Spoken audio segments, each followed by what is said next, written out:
Tonight, we will move slowly through the lives of the presidents of the United States. This will not be a detailed political history. It will be a broad biographical survey. We will look at where each president came from, how he was educated, what work he did before reaching the White House, how he entered national politics, and what happened during the later part of his life. You do not need to remember every name, year, or event. The sequence can simply pass by at an even pace. You may fall asleep whenever you wish.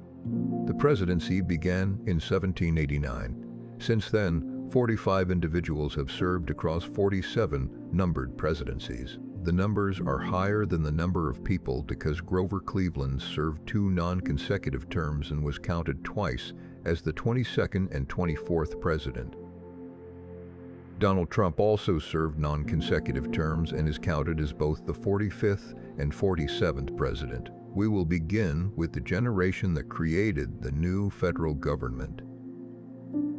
These first presidents were born as subjects of the British Crown. Most had already lived long public lives before the Constitution created the office they would occupy. George Washington was born on February 22, 1732, in Westmoreland County, Virginia. At the time, Britain and its colonies still used the Julian calendar. His original recorded birth date was February 11th. The date became February 22nd after Britain adopted the Gregorian calendar. Washington was the eldest child of Augustine Washington and his second wife, Mary Ball Washington.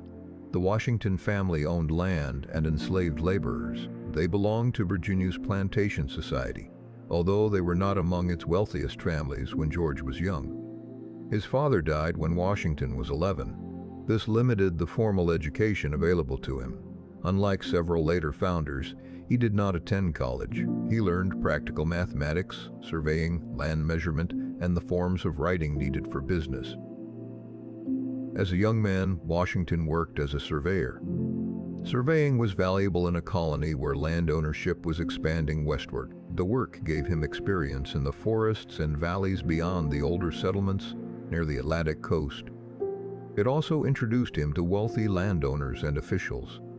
His military career began in the Virginia militia. In 1753, when he was 21, Washington carried a message to French forces in the Ohio country. Britain and France both claimed influence in the region. His journey became part of the series of confrontations that led to the French and Indian War. Washington gained attention, but his early military record included serious mistakes. In 1754, troops under his command attacked a French detachment. Soon afterward, he was forced to surrender Fort Necessity. His actions became one of the events that widened the conflict between Britain and France. He later served under the British General Edward Braddock. Braddock's expedition ended in defeat in 1755. Washington survived the battle and helped organize the retreat. He continued serving in the Virginia forces and gained practical experience, but he was unable to obtain the regular British Army commission he wanted. In 1759, Washington married Martha Dandridge Custis, a wealthy widow with 2 surviving children. They did not have children together. Washington became the guardian of Martha's children and later helped care for her grandchildren. The marriage greatly increased his property and social position. Washington settled at Mount Vernon, the plantation on the Potomac River that he had inherited and expanded. He grew tobacco at first and later shifted much of the estate toward wheat and other crops. Washington served in the Virginia House of Burgesses. As relations between Britain and its colonies deteriorated, he joined the colonial opposition to British taxation and imperial control. He was not initially among the most radical voices, but he gradually supported stronger resistance. In 1775, the Second Continental Congress selected Washington as Commander-in-Chief of the Continental Army. His appearance, military experience, and identity as a prominent Virginian all influenced the decision. Choosing a commander from Virginia also helped present the rebellion as a united colonial effort rather than a movement centered only in New England. Washington commanded the army throughout the American Revolutionary War. His forces lost several battles and endured repeated supply shortages. His central achievement was not a continuous sequence of victories. It was keeping the army together for more than 8 years. He survived the defeats around New York in 1776. He then crossed the Delaware River and attacked Hessian troops at Trenton. The victory was small in scale but important for morale. He later spent the difficult winter of 1777 to 1778 at Valley Forge. The decisive campaign came at Yorktown in 1781. American and French troops surrounded the British army of Lord Cornwallis, while a French fleet controlled access by sea. Cornwallis surrendered in October. Formal peace followed with the Treaty of Paris in 1783. Washington resigned his military command at Annapolis in December 1783. His voluntary return to civilian life strengthened his reputation.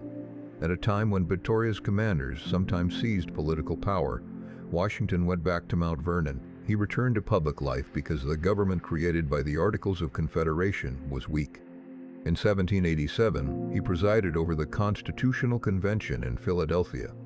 He said relatively little during its debates, but his presence gave the convention legitimacy. Delegates understood that Washington would probably become the first president under the system they were designing. In 1789, the Electoral College chose him unanimously. He remains the only president elected unanimously by the electors who cast votes. He took the oath of office in New York City on April 30th. Washington entered an office with almost no established customs. He helped determine how a president would communicate with Congress, appoint officials, receive diplomats, and work with executive advisors. His department heads included Thomas Jefferson at the Department of State and Alexander Hamilton at the Department of the Treasury. Hamilton proposed a financial program that included federal assumption of state debts, a national bank, and measures to establish public credit. Jefferson and his allies feared that this program favored financiers and concentrated too much power in the federal government. These disagreements helped produce the first-party system. Hamilton's supporters became known as Federalists. Jefferson's supporters formed the Democratic-Republican movement. Washington disliked political parties, but his own administration could not avoid their development. In 1791, the first 10 amendments to the Constitution were ratified.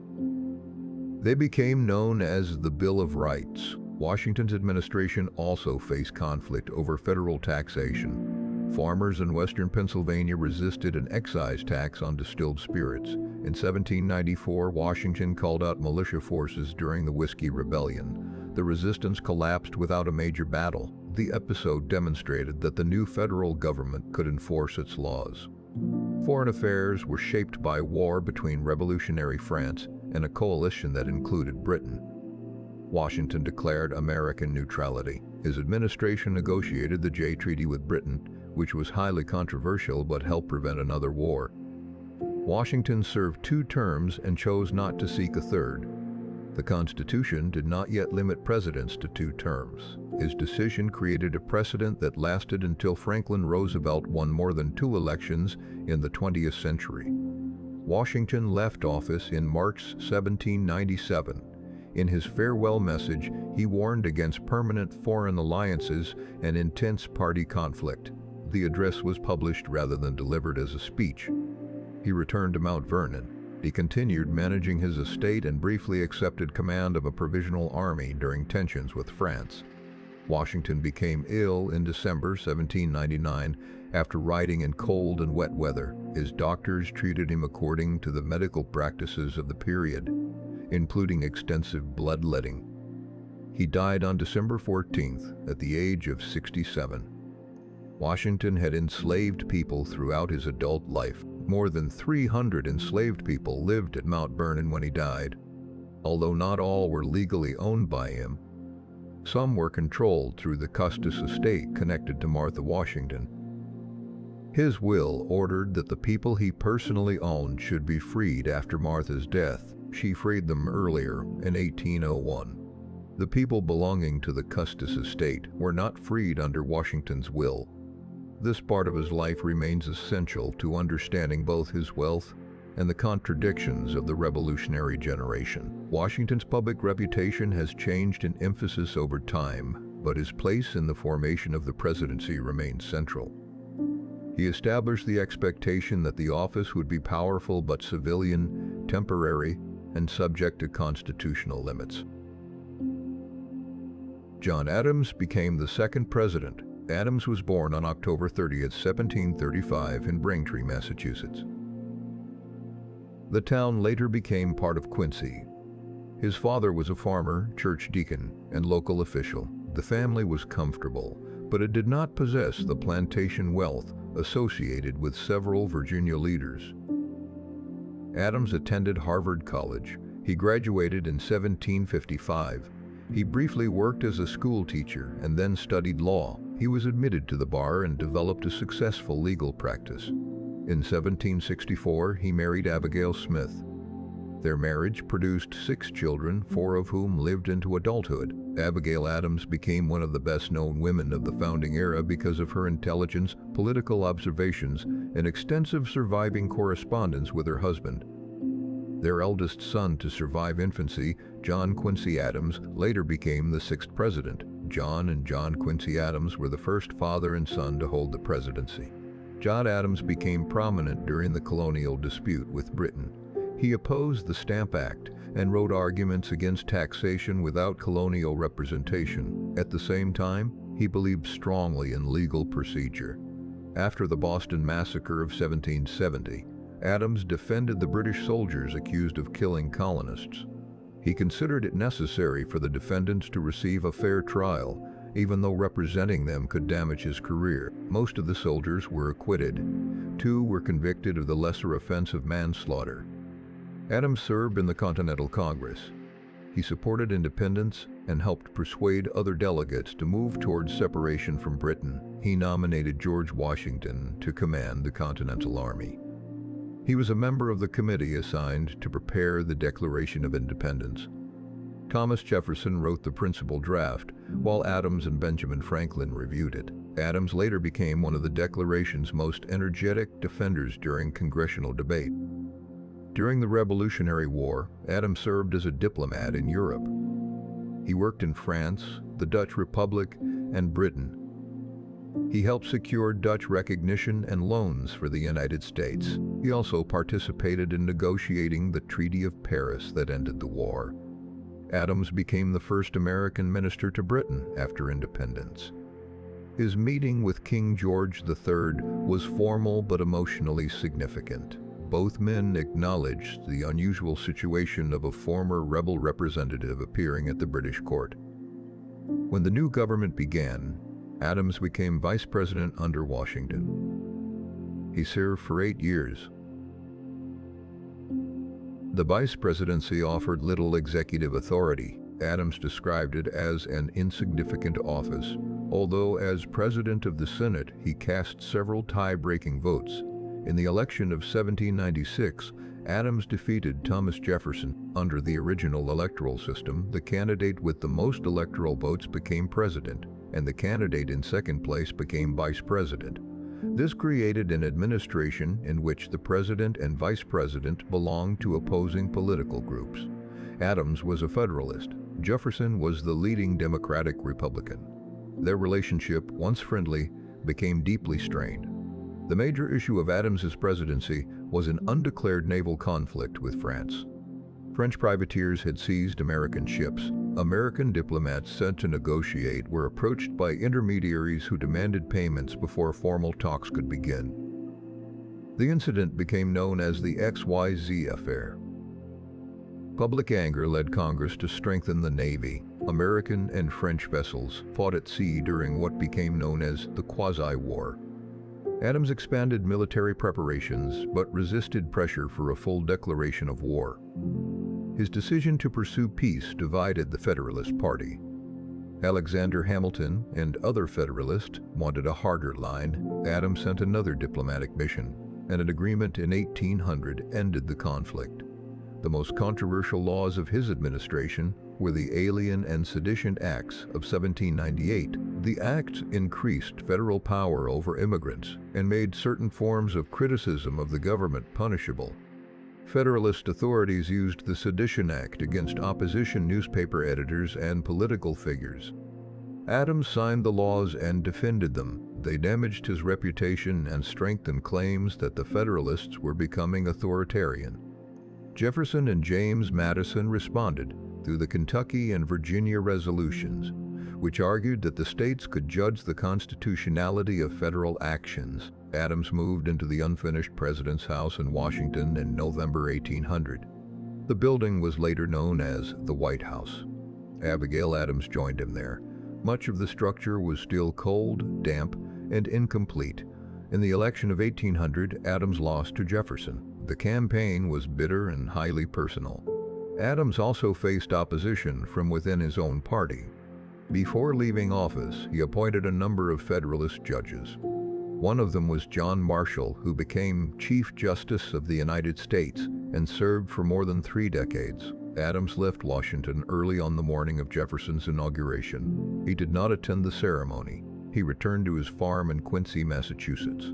In retirement, Adams read, wrote, and followed national politics. He and Jefferson eventually repaired their friendship. Their later correspondence discussed history, government, religion, aging, and the revolution in which they had participated. John Adams died on July 4, 1826, the 50th anniversary of the Declaration of Independence. He was 90 years old. According to family accounts, one of his final remarks referred to Jefferson as still surviving. Jefferson had actually died several hours earlier on the same day. Adams's presidency lasted only 1 term, but it established an important example. He accepted electoral defeat and transferred power to a political opponent. The peaceful change from Federalist to Democratic-Republican rule demonstrated that the constitutional system could survive intense partisan conflict. Thomas Jefferson, the 3rd president, was born on April 13, 1743, at Shadwell, his family's plantation in colonial Virginia. His father, Peter Jefferson, was a planter, surveyor, and public official. His mother, Jane Randolph Jefferson, came from one of Virginia's established families. Jefferson inherited land, social position, and enslaved labor. He received a classical education and attended the College of William and Mary in Williamsburg. He studied mathematics, philosophy, languages, literature, and law. He became known for his wide intellectual interests. Jefferson was tall, reserved, and often uncomfortable with formal public speaking. He expressed himself more confidently in writing. He practiced law and served in the Virginia House of Burgesses. In 1772, he married Martha Wales Skelton, a young widow. They had 6 children, but only 2 daughters survived to adulthood. Martha died in 1782 after 10 years of marriage. Jefferson never remarried. Jefferson entered the Continental Congress and, at the age of 33, drafted the Declaration of Independence. The document announced the colony's separation from Britain and presented a broad statement about natural rights in government by consent. Its assertion that all men were created equal became one of the most influential sentences in American political history. Jefferson nevertheless enslaved hundreds of people during his lifetime. He freed only a small number. After independence, Jefferson served as governor of Virginia. His term included the difficult period when British forces invaded the state. Critics accused him of leaving the capital too quickly, although a formal legislative inquiry cleared him. He later served in Congress and then as the American minister to France. He lived in Paris from 1784 to 1789. He observed French society and the early stages of the French Revolution. Jefferson returned to the United States and became Washington's first Secretary of State. He disagreed repeatedly with Treasury Secretary Alexander Hamilton. Jefferson favored an agricultural republic, limited federal power, and a relatively sympathetic policy toward France. Hamilton favored commerce, manufacturing, a strong financial system, and closer relations with Britain. Jefferson resigned from the cabinet at the end of 1793. He became vice president after placing second in the election of 1796. He then defeated John Adams in the election of 1800. The electoral result produced a tie between Jefferson and his running mate Aaron Burr. The House of Representatives had to choose between them. After repeated ballots, Jefferson became president. The confusion contributed to adoption of the 12th Amendment, which required separate electoral votes for president and vice president. Jefferson called his election the Revolution of 1800. The change in governing party occurred peacefully. He preferred less formal presidential customs than Washington and Adams had used. He received visitors without elaborate ceremony and sometimes appeared in ordinary clothing. These habits reflected his political image as a Republican opponent of aristocratic display. Jefferson reduced some taxes and government spending. He also allowed the Alien and Sedition Acts to expire or become inactive and pardoned people convicted under the Sedition Act. The largest event of his presidency was the Louisiana Purchase. France controlled a vast territory west of the Mississippi River. In 1803, Napoleon Bonaparte's government agreed to sell it to the United States for about $15 million. The purchase approximately doubled the territory claimed by the United States. Jefferson had long argued for a strict reading of the Constitution, and the Constitution did not explicitly describe a power to acquire new territory. He considered seeking an amendment, but ultimately accepted the purchase through the treaty process. Jefferson sent Meriwether Lewis and William Clark to explore part of the region and seek a route toward the Pacific. Their expedition left in 1804 and returned in 1806. It depended heavily on assistance and information from indigenous communities. Sacagawea, a Lemhi Shoshone woman traveling with the expedition, became its best-known indigenous participant. Jefferson's administration also fought the First Barbary War against Tripoli in North Africa. The conflict concerned tribute, shipping, and the seizure of vessels and sailors. In domestic politics, former Vice President Aaron Burr became involved in a mysterious Western enterprise. Federal authorities accused him of treason. Burr was acquitted because the prosecution could not meet the Constitution's narrow definition of the crime. During Jefferson's second term, Britain and France were at war. Both interfered with American commerce. British naval vessels also stopped American ships and forced some sailors into British service through the practice known as impressment. Jefferson responded with the Embargo Act of 1807. The law attempted to stop American exports and pressure the European powers through economic means. Instead, it severely damaged American merchants, sailors, and farmers. Smuggling increased and the policy became deeply unpopular. Jefferson left office in 1809 and returned to Monticello, his plantation near Charlottesville, Virginia. His retirement was intellectually active, but financially difficult. He corresponded with political leaders, welcomed many visitors, and helped establish the University of Virginia. He planned its curriculum and designed important parts of its campus. Jefferson's architectural interests were visible at both Monticello and the university. He admired classical styles and believed architecture could express Republican ideals. His private life has received extensive historical attention. Evidence indicates that Jefferson had a long sexual relationship with Sally Hemings, an enslaved woman at Monticello. Most historians accept that Jefferson fathered her children. Hemings was also the half-sister of Jefferson's late wife. Her children were born into slavery because the legal status of a child followed that of the mother. Jefferson allowed 2 of the children to leave Monticello and freed the other 2 in his will. Jefferson died at Monticello on July 4, 1827. The same day at Monticello on July 4, 1826, the same day as John Adams. He was 83. He left substantial debts. After his death, much of his property was sold. This included enslaved people, and families were separated through those sales. Jefferson asked that his tombstone record 3 achievements. They were his authorship of the Declaration of American Independence, his authorship of the Virginia Statute for Religious Freedom, and his role as father of the University of Virginia. He did not include the presidency. His life combined intellectual range, major public achievements, and severe contradictions. He wrote enduring language about liberty while benefiting throughout his life from slavery. Both parts remained central to his biography. James Madison became the 4th president. Madison was born on March 16, 1751, in Virginia. He grew up at Montpelier, his family's plantation in Orange County. His parents were James Madison Sr. and Nellie Conway Madison. The family owned extensive land and enslaved laborers. Madison was the oldest of 12 children. Although not all survived childhood, He was physically small and often experienced periods of poor health. He studied with private tutors and attended the College of New Jersey, now Princeton University. He completed his main course of study in 1771 and remained for additional work. Madison studied history, political theory, languages, and theology. He considered entering the ministry but did not do so. He became involved in Virginia politics during the movement toward independence. Religious freedom was one of his early concerns.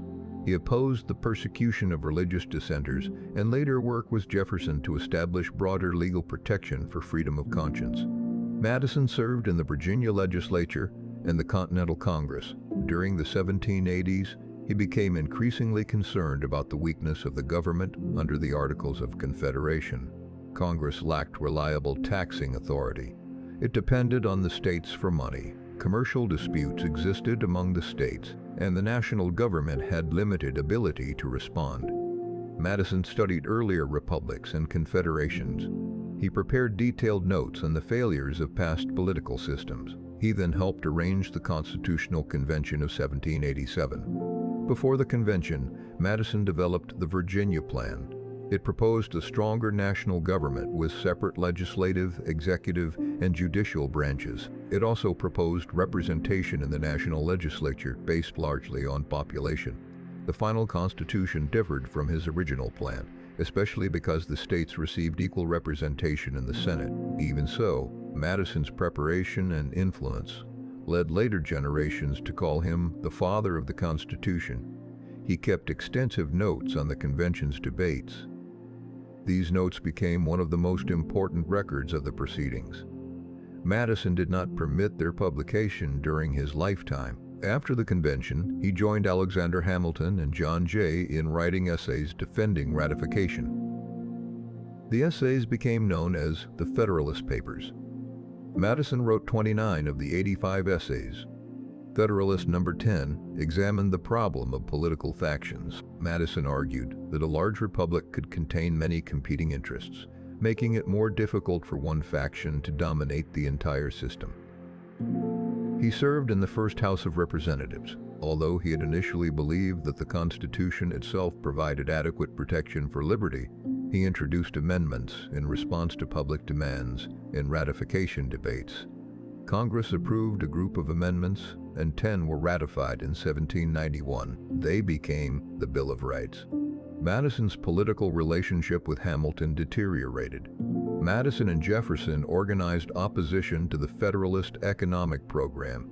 Their alliance helped create the Democratic Republican Party. In 1794, Madison married Dolly Payne Todd, a widow from a Quaker family. She had one surviving son from her first marriage. James and Dolly Madison had no children together. Dolly Madison became known for her social and political skill. She helped create gatherings at which people from opposing groups could meet.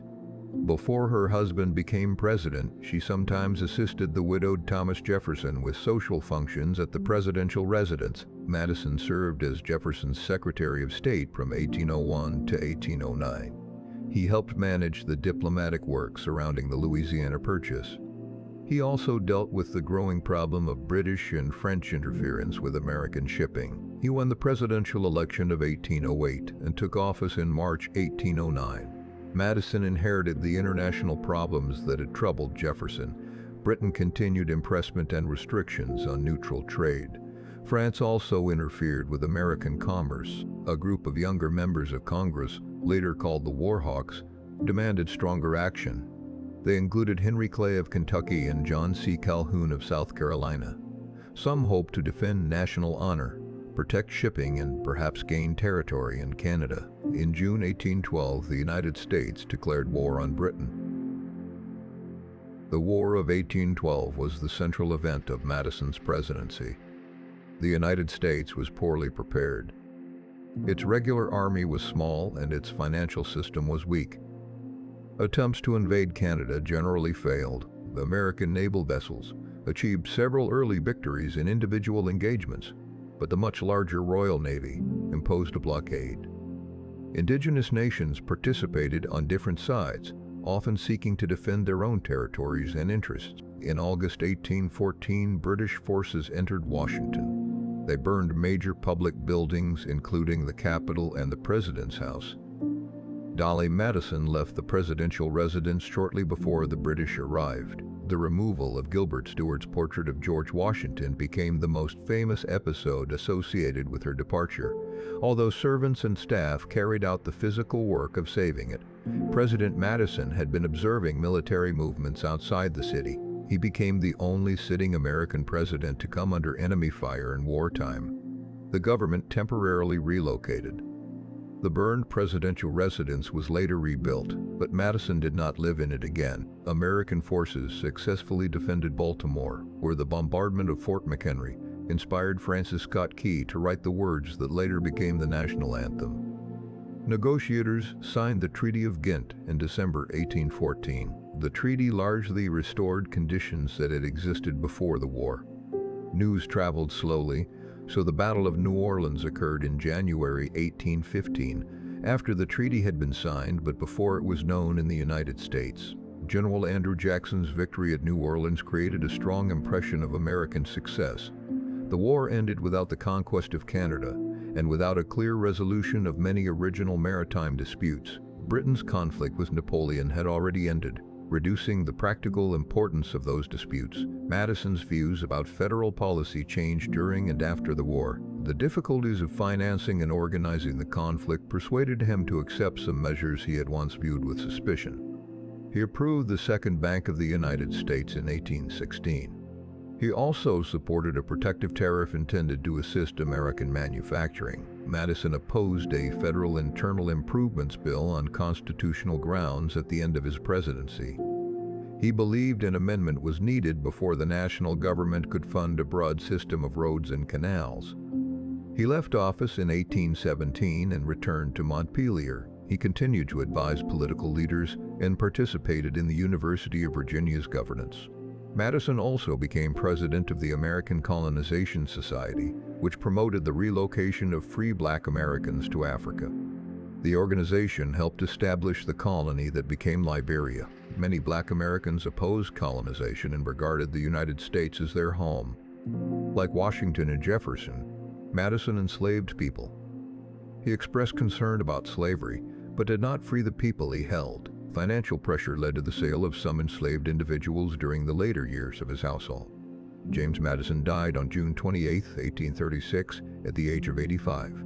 He was the last surviving principal author of the Constitution. His intellectual legacy rests heavily on constitutional design, religious liberty, the Federalist Papers, and the Bill of Rights. His presidential record is more closely associated with the difficulties of the War of 1812. James Monroe, the fifth president, was born on April 28, 1758, in Westmoreland County, Virginia. His father was a planter and carpenter. His mother died when Monroe was in his early teens, and his father died soon afterward. Monroe inherited property, including enslaved people. He attended the College of William and Mary, but left in 1776 to join the Continental Army. He was 18 years old. Monroe participated in the New York campaign and crossed the Delaware with Washington's army. At the Battle of Trenton, he was seriously wounded by a musket ball in the shoulder. A doctor stopped the bleeding, and Monroe survived. He later served as an aide to General William Alexander, known as Lord Sterling. Monroe reached the rank of major but left the army after finding it difficult to obtain a field command. He studied law under Thomas Jefferson. The two developed a long political and personal relationship. Monroe served in the Virginia legislature, the Confederation Congress, and the United States Senate. In 1786, he married Elizabeth Courtwright of New York. They had 3 children, although one died in infancy. Elizabeth Monroe was more private than several other early presidential spouses and suffered from recurring poor health. Monroe opposed ratification of the Constitution because he believed it gave too much power to the central government and did not initially protect individual rights clearly enough. After ratification, however, he served within the new system. President Washington appointed Monroe minister to France. Monroe strongly sympathized with the French Revolution. His public enthusiasm sometimes conflicted with Washington's policy of neutrality, and Washington eventually recalled him. Monroe later served as governor of Virginia. President Jefferson sent him to France to assist Robert Livingston with negotiations involving New Orleans. The discussions unexpectedly produced the Louisiana Purchase. Monroe also served as minister to Britain. He helped negotiate the Monroe-Pinckney Treaty, but Jefferson declined to submit it to the Senate because it did not end British impressment of American sailors. During the War of 1812, Monroe served as Secretary of State under Madison. After the British attack on Washington exposed weaknesses in military preparation, he also took temporary responsibility for the War Department. Monroe won the presidential election of 1816. His Federalist opponent was Rufus King. By this time, the Federalist Party was declining rapidly. Monroe traveled widely during his presidency.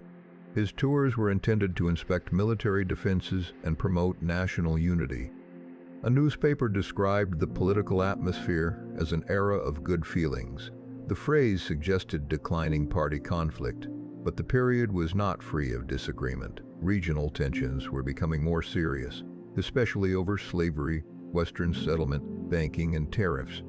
The country experienced a severe economic downturn known as the Panic of 1819. Land prices fell, banks failed, credit tightened, and unemployment increased. The crisis damaged public confidence in financial institutions and the national government. Monroe's administration acquired Florida from Spain through the Adams-Onis Treaty. Secretary of State John Quincy Adams negotiated the agreement with the Spanish minister, Luis de Onis. Spain transferred East Florida to the United States and abandoned claims to West Florida. The treaty also established a boundary between United States territory and Spanish possessions extending toward the Pacific. General Andrew Jackson had entered Spanish Florida during the First Seminole War. He seized Spanish posts and executed 2 British subjects accused of assisting indigenous resistance. His actions created diplomatic controversy. Monroe's administration ultimately defended much of what he had done while returning the captured posts to Spain until the treaty took effect. The most dangerous domestic debate of Monroe's presidency concerned Missouri. Missouri sought admission as a state in which slavery would be legal. Its admission threatened the existing balance between free and slave states in the Senate. The Missouri Compromise of 1820 admitted Missouri as a slave state and Maine as a free state. It prohibited slavery in much of the remaining Louisiana Purchase territory north of latitude 36 degrees and 30 minutes, except for Missouri. The compromise reduced the immediate crisis but did not settle the underlying conflict. Monroe privately questioned whether Congress possessed the constitutional authority to restrict slavery in the territories, but he signed the legislation. In the election of 1820, Monroe ran without meaningful organized opposition. He received every electoral vote except one. The elector who withheld his vote did not do so to preserve Washington's unique unanimous record, despite a later popular story. His stated objections concerned Monroe himself. The best-known policy statement of Monroe's presidency came in his annual message to Congress in December 1823. European powers had defeated Napoleon, and there was concern that they might assist Spain in recovering former colonies in Latin America. Britain proposed a joint declaration with the United States, opposing renewed European colonial intervention. Secretary of State Adams advised Monroe to issue an independent American statement. Monroe declared that the Western Hemisphere was no longer open to new European colonization. He also warned European powers against interference in the affairs of independent nations in the Americas. In return, the United States would generally avoid involvement in European wars and internal affairs. The statement later became known as the Monroe Doctrine. The term was not commonly used until years afterward. The United States lacked the military power to enforce such a broad principle by itself. British naval strength provided much of the practical barrier to renewed European colonization. Later presidents expanded and reinterpreted the doctrine. It became one of the most durable ideas associated with American foreign policy. Monroe left office in 1825. He and Elizabeth returned to their Virginia estate, but they experienced serious financial problems. Monroe had spent large amounts during his public service and sought repayment from the government for expenses. Elizabeth died in 1830. Monroe then moved to New York City to live with his daughter Maria Hester Monroe Gouverneur. He died on July 4, 1831, at the age of 73. Like Adams and Jefferson, he died on the anniversary of independence. Monroe was the last president generally identified with the Revolutionary generation and the last president to wear the older style of knee breeches associated with the 18th century at his inauguration. His presidency marked a transition. The old Federalist opposition disappeared, but new political divisions were forming beneath the appearance of national agreement. John Quincy Adams, the sixth president, was born on July 11, 1767, in Braintree, Massachusetts. He was the son of John and Abigail Adams. His childhood coincided with the American Revolution. From a hill near the family home, he observed smoke from the Battle of Bunker Hill when he was 7 years old. His parents expected discipline, learning, and public service. Abigail Adams supervised much of his early education. John Quincy studied Latin, Greek, French, history, and classical literature. As a teenager, he accompanied his father on diplomatic missions to Europe. He attended schools in France and the Dutch Republic and studied briefly at Leiden University. At 14, he traveled to St. Petersburg as secretary and interpreter to the American diplomat Francis Dana. The mission sought Russian recognition of the United States. Adams returned to America and graduated from Harvard College. He studied law and opened a practice in Boston. In 1797, he married Louisa Catherine Johnson in London. She was born in England to an American merchant father and an English mother. She remains the only First Lady born outside the United States, although Melania Trump was also born outside the country and became First Lady much later. John Quincy and Louisa Adams had 4 children. 3 sons reached adulthood. Their family life included long separations, political pressure, financial concerns, and personal tragedy. President Washington appointed Adams minister to the Netherlands. He later served in Portugal and Prussia. His father appointed him minister to Prussia, producing accusations of favoritism, although Washington had already praised the younger Adams's diplomatic ability. Adams entered the United States Senate as a Federalist. He often voted according to his own judgment rather than party instructions. His support for Jefferson's Embargo Act made him unpopular with Massachusetts Federalists, and he resigned before his term ended. He became a professor of rhetoric and oratory at Harvard. President Madison later appointed him minister to Russia. Adams and his family lived in St. Petersburg during the Napoleonic Wars. He helped negotiate the Treaty of Ghent, which ended the War of 1812. He then served as minister to Britain. President Monroe appointed him Secretary of State in 1817. Adams became one of the most influential secretaries of state in American history.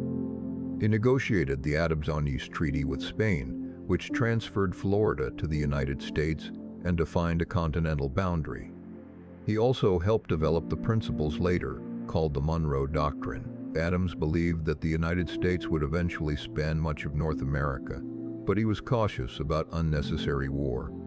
He supported expansion through negotiation and settlement. The presidential election of 1824 involved 4 major candidates from the same broad political party. They were Adams, Andrew Jackson, William Crawford, and Henry Clay.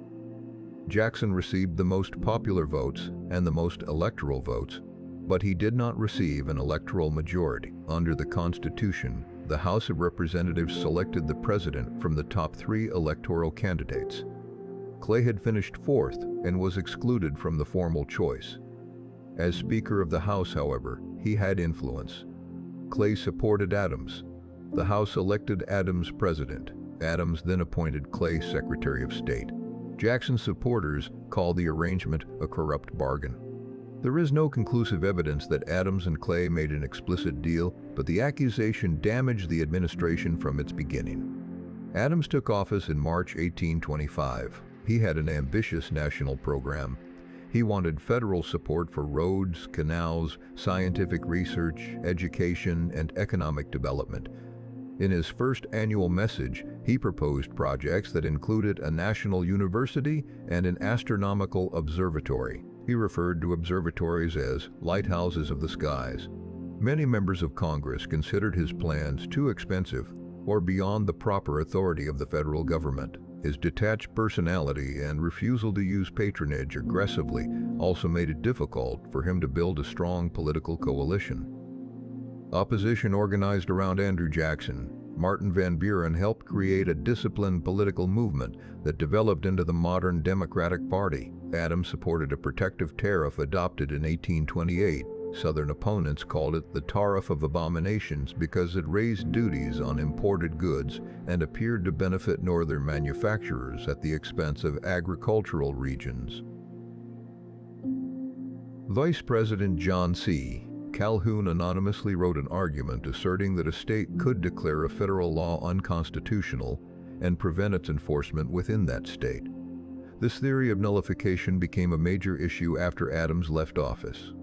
The election of 1828 was harsh and personal. Jackson's supporters portrayed Adams as an elitist who had obtained office through corruption. Adams's supporters attacked Jackson's character and marriage. Jackson won decisively. Adams returned to Massachusetts, but his public career was not over. In 1830, voters elected him to the House of Representatives. Former presidents rarely returned to lower office, but Adams served in the House for about 17 years. He became a leading opponent of efforts to prevent debate over slavery. The House had adopted rules that automatically set aside, without discussion, petitions related to slavery. These rules became known collectively as the gag rule. Adams argued that citizens had a constitutional right to petition Congress. He presented petitions and challenged the restrictions repeatedly. The House finally rescinded the gag rule in 1844. Adams did not begin his career as an abolitionist, and his views developed over time. In his later years, he became one of the most prominent national politicians opposing the political power of slaveholders. He also argued before the Supreme Court in the Amistad case. The case involved Africans who had been illegally enslaved, transported aboard a Spanish ship, and had taken control of the vessel. Adams argued that they should be free. The court ruled in their favor. On February 21, 1848, Adams suffered a cerebral hemorrhage while sitting at his desk in the House chamber. He was carried to the Speaker's room in the Capitol. He died there 2 days later, at the age of 80. John Quincy Adams had served as diplomat, senator, secretary of state, president, and representative. His presidency was politically unsuccessful, but his entire public career covered more than half a century. Andrew Jackson, the 7th president, represented a different political generation. Jackson was born on March 15, 1767, in the Waxhaws region along the border of North and South Carolina. The exact location of his birth remains uncertain because the boundary was not clearly surveyed. His parents were immigrants from Ireland. His father died shortly before Andrew was born. The family lived with relatives, and Jackson grew up without substantial inherited wealth. The Revolutionary War reached the Carolinas during his youth. Jackson served as a courier for local militia forces when he was about 13. British troops captured him and his brother Robert. A British officer ordered Jackson to clean his boots. Jackson refused. The officer struck him with a sword, leaving scars on his hand and head. Jackson contracted smallpox while imprisoned. His brother also became ill and died shortly after their release. Jackson's mother later died while assisting American prisoners. By the age of 14, he had lost his immediate family. He received an uneven education and studied law. In the late 1780s, he moved west to the region that became Tennessee. He established a legal practice in Nashville and became involved in land transactions. Jackson served briefly in the House of Representatives and Senate. He also became a judge on the Tennessee Superior Court. In 1791, he married Rachel Donaldson Robards. Rachel believed that her first husband had completed their divorce, but the legal process was not finished. Jackson and Rachel married again after the divorce became final. Political enemies later accused Rachel of adultery and Jackson of taking another man's wife. Jackson responded to insults with intense anger and sometimes violence. He fought several duels. In 1806, he killed Charles Dickinson in a duel arising from personal insults and a dispute involving a horse race. Dickinson shot Jackson in the chest. The bullet remained in Jackson's body for the rest of his life. Jackson also carried another bullet from a later altercation. His health was repeatedly affected by wounds, infections, digestive problems, and the medical treatments of the time. He became a major general in the Tennessee militia. During the War of 1812, he led campaigns against the Red Stick faction of the Muskogee, or Creek, people. The conflict was also a civil war within the Muskogee Nation. Other Muskogee groups, Cherokee warriors and American forces, fought against the Red Sticks. Jackson's victory at the Battle of Horseshoe Bend in 1814 broke Red Stick military power. The Treaty of Fort Jackson then forced the Muskogee to surrender more than 20 million acres of land. The land cession included territory belonging to indigenous allies who had fought beside the United States. Jackson later commanded the defense of New Orleans. His mixed force included regular soldiers, militia, free men of color, indigenous allies, sailors, and privateers associated with Jean Lafitte. On January 8, 1815, British troops attacked Jackson's fortified position. They suffered heavy casualties. The American losses were comparatively small. The battle occurred after negotiators had signed the Treaty of Ghent, but before news of the agreement reached the combatants. The victory made Jackson a national hero. In 1818, Jackson invaded Spanish Florida during the First Seminole War. He captured Spanish forts and ordered the execution of 2 British subjects. His actions could have produced a serious diplomatic crisis. Secretary of State John Quincy Adams defended Jackson against foreign criticism, although other members of Monroe's cabinet wanted him punished or limited. Spain soon agreed to transfer Florida to the United States. Jackson served briefly as the military governor of Florida and later returned to Tennessee. He ran for president in 1824. He won more electoral and popular votes than any other candidate but lacked an electoral majority. The House selected John Quincy Adams. Jackson and his supporters spent the next 4 years building a national political organization. They described Adams's victory and the appointment of Henry Clay as a corrupt bargain. Jackson won the election of 1828. Rachel Jackson died in December, after the election but before the inauguration.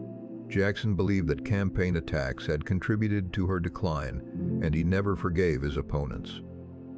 He entered office in March 1829. His inauguration attracted a large public crowd. Observers described visitors filling the presidential residence and creating disorder during the reception. Jackson presented himself as a defender of popular democracy, although political participation remained limited mainly to white men. During this period, many states removed property requirements for white male voters. He expanded the use of rotation in federal office. Supporters argued that ordinary citizens could perform government work and that long tenure encouraged corruption. Critics described the practice as a spoils system in which government positions rewarded political loyalty. Jackson believed strongly in presidential authority. He used the veto more frequently than his predecessors and claimed a broad right to reject legislation on policy grounds, not only constitutional grounds. His administration's treatment of indigenous nations is one of its defining features. In 1830, Jackson signed the Indian Removal Act. The law authorized negotiations intended to exchange indigenous lands of the southeastern United States for territory west of the Mississippi River. The policy operated under heavy pressure and coercion. State governments, settlers, and federal officials sought land held by the Cherokee, Muskogee, Choctaw, Chickasaw, and Seminole peoples. The Cherokee Nation challenged Georgia's actions in federal court. In Worcester v. Georgia, the Supreme Court ruled that Georgia law had no force within Cherokee territory. Jackson's exact response is uncertain, and a famous quotation claiming that Chief Justice John Marshall should enforce the decision was probably invented later. The administration nevertheless did not protect Cherokee sovereignty effectively. Removal continued under Jackson and his successor. Thousands of indigenous people died during forced migrations, The Cherokee removal of 1838 and 1839 became known as the Trail of Tears. Another major conflict involved South Carolina and the federal tariff. South Carolina declared the tariffs of 1828 and 1832 null within the state. Vice President John C. Calhoun resigned and became the leading intellectual defender of nullification. Jackson rejected the doctrine and regarded secession as a threat to the Union. Congress passed a force bill authorizing federal action to enforce tariff laws. At the same time, Henry Clay negotiated a compromise tariff that gradually reduced rates. South Carolina withdrew its nullification of the tariffs, although it symbolically nullified the force bill. Jackson's conflict with the Second Bank of the United States became known as the Bank War. The bank was a federally chartered but partly private institution. Its president, Nicholas Biddle, defended it as a stabilizing force in the economy. Jackson believed it concentrated financial power, favored wealthy interests, and possessed dangerous political influence. Congress passed a bill renewing the bank's charter before it was due to expire. Jackson vetoed the bill in 1832. He then won re-election against Henry Clay. Jackson removed federal deposits from the National Bank and placed them in selected state banks. Critics called these institutions pet banks. The National Bank's federal charter expired in 1836. Financial instability increased during the final years of Jackson's presidency. Easy credit, land speculation, changing international conditions, and federal monetary policies all contributed to problems that became the Panic of 1837 soon after he left office. Jackson also survived the first known assassination attempt against a sitting American president. In January 1835, Richard Lawrence approached him outside the Capitol and attempted to fire 2 pistols. Both weapons misfired. Jackson, who was 67, attacked Lawrence with his walking cane until others intervened. Lawrence was later found not guilty by reason of insanity. Jackson left office in 1837 and returned to the Hermitage, his plantation near Nashville. He remained influential in Democratic politics and supported the annexation of Texas. He owned more than 100 enslaved people during the later years of his life. His plantation wealth and household depended on their labor. Advertisements seeking people who escaped from his ownership reveal his willingness to use physical punishment. Andrew Jackson died on June 8, 1845, at the age of 78. His historical reputation has always been divided. Admirers presented him as a forceful defender of political participation for ordinary white men and of the authority of the Union. Critics emphasized slavery, personal violence, executive overreach, financial disruption, and the forced removal of indigenous nations. Martin Van Buren, the 8th president, was born on December 5, 1782, in Kinderhook, New York. He was the first president born after the Declaration of Independence. All 7 presidents before him had been born as British subjects. Van Buren grew up in a Dutch-speaking household. His family operated a farm and tavern. Political travelers and local officials frequently visited the tavern, exposing him to public affairs from an early age. He received a basic local education and did not attend college. He studied law as a teenager and was admitted to the bar in 1803. In 1807, he married his childhood acquaintance, Hannah Hose. They had 5 sons, one of whom died in infancy. Hannah died of tuberculosis in 1819. Van Buren never remarried. His daughter-in-law, Angelica Singleton Van Buren, later performed many of the social duties associated with the president's household. Van Buren built his career in New York politics. He became skilled at party organization, coalition building, patronage, and legislative negotiation. His political network in New York was known as the Albany Regency. Opponents sometimes portrayed it as a political machine, while supporters considered disciplined organization necessary for representative government. Van Buren believed that national political parties could control sectional conflict by encouraging voters in different regions to cooperate around shared party interests. He helped organize the Democratic Party around Andrew Jackson. He served in the New York Senate, as State Attorney General in the United States Senate, and briefly as Governor of New York. Van Buren supported Jackson in the election of 1828. Jackson appointed him Secretary of State. A social dispute involving Peggy Eaton, the wife of Secretary of War John Eaton, divided Jackson's cabinet. Several cabinet wives refused to accept Peggy Eaton because of rumors about her earlier relationships and marriage. Van Buren, being a widower, avoided some of the social conflict. He supported Jackson and offered to resign as part of a cabinet reorganization. His loyalty strengthened Jackson's trust in him. Jackson later appointed Van Buren minister to Britain, but the Senate rejected the nomination after he had arrived in London. Vice President Calhoun cast the tie-breaking vote against him. The rejection helped Van Buren politically. Democrats portrayed him as a victim of partisan hostility. He became Jackson's running mate in 1832 and served as vice president during Jackson's second term. Van Buren won the presidential election of 1836. His opponents belonged to the New Whig Party. The Whigs ran several regional candidates in an unsuccessful attempt to prevent Van Buren from obtaining an electoral majority.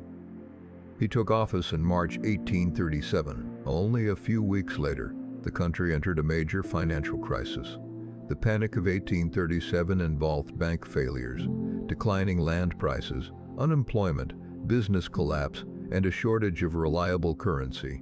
Its causes had developed over several years. British credit had tightened, cotton prices fell, speculative lending had expanded.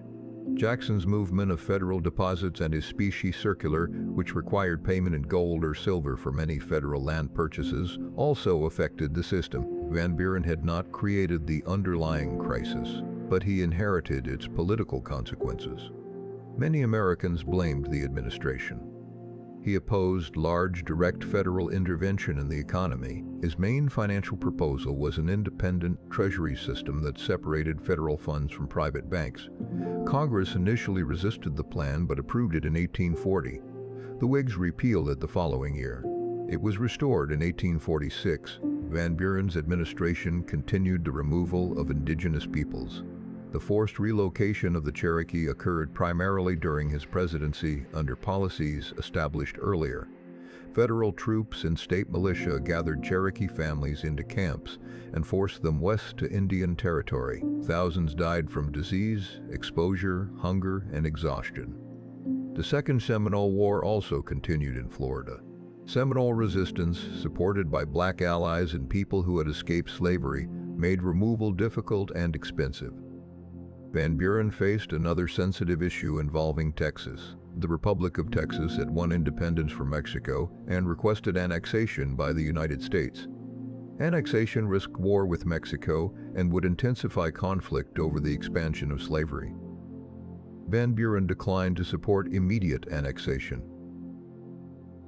There were also border tensions involving Canada. American sympathizers assisted rebellions against British rule in 1837. Van Buren enforced neutrality and tried to prevent the United States from being drawn into a conflict with Britain.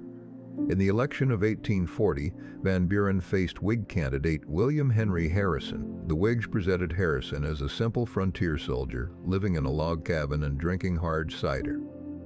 Harrison actually came from a prominent Virginia family, but the campaign image was effective. Van Buren was portrayed as an elegant, detached politician living comfortably while ordinary people suffered.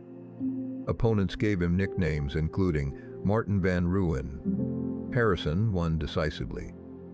Van Buren returned to Kinderhook and lived at an estate called Lindenwold. He sought the Democratic nomination again in 1844. He initially led the field, but his opposition to the immediate annexation of Texas weakened support in the South. The convention eventually nominated James K. Polk. In 1848, Van Buren ran for president as the candidate of the Free Soil Party. The party opposed the extension of slavery into Western territories, although it included people with different motives and attitudes toward racial equality. Van Buren did not win any electoral votes, but his candidacy drew enough support from the Democrats in New York to help the Whig candidate Zachary Taylor win the state and the presidency. In later life, Van Buren traveled in Europe, wrote about political history, and advised Democratic leaders. He opposed secession and supported the Union when the Civil War began. He died on July 24, 1862, at the age of 79. Van Buren's presidency was dominated by economic depression. His longer political importance came from his work in creating a durable national party system. William Henry Harrison became the 9th president. He was born on February 9, 1773, at Berkeley Plantation in Charles City County, Virginia. His father, Benjamin Harrison V, signed the Declaration of Independence and served as governor of Virginia. Harrison grew up in a wealthy slaveholding family. He was the last president born as a British subject. He studied at Hampton-Sydney College and then went to Philadelphia to study medicine. After his father died, Harrison abandoned medical training and entered the Army. He received an officer's commission in 1791. He served in the Northwest Territory during conflicts between the United States and a confederation of indigenous nations. Harrison participated in the Battle of Fallen Timbers in 1794 under General Anthony Wayne. The American victory led to the Treaty of Greenville, through which indigenous leaders ceded large areas of present-day Ohio and nearby regions. Harrison resigned from the Army and married Anna Tuthell Symes in 1795. Her father initially opposed the marriage because he doubted Harrison's prospects. William and Anna Harrison had 10 children. Their son John Scott Harrison later became the father of Benjamin Harrison, the 23rd president. William Henry Harrison was therefore the grandfather of another president. Harrison entered territorial politics and served as a congressional delegate from the Northwest Territory. President John Adams appointed him governor of the Indiana Territory in 1800. He held the position for about 12 years. The territory initially covered a very large region. Harrison negotiated a series of treaties through which indigenous nations transferred millions of acres to the United States. The fairness of these agreements was often disputed. American officials negotiated with selected leaders, offered payments and annuities, and sometimes obtained land claimed by multiple communities. The Shawnee leader Tecumseh and his brother Tenskwatawa, known as the Prophet, organized resistance to further land cessions. Tecumseh argued that land belonged collectively to indigenous peoples and could not be sold by individual nations acting alone. In 1811, while Tecumseh was away seeking allies, Harrison marched toward the settlement at Prophetstown. Indigenous warriors attacked his camp near the Tippecanoe River. Harrison's forces held their position and then destroyed Prophetstown.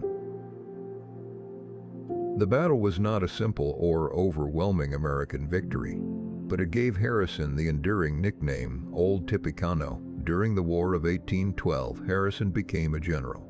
He commanded American forces in the Northwest. In October 1813, his army defeated British and indigenous forces at the Battle of the Thames in Upper Canada.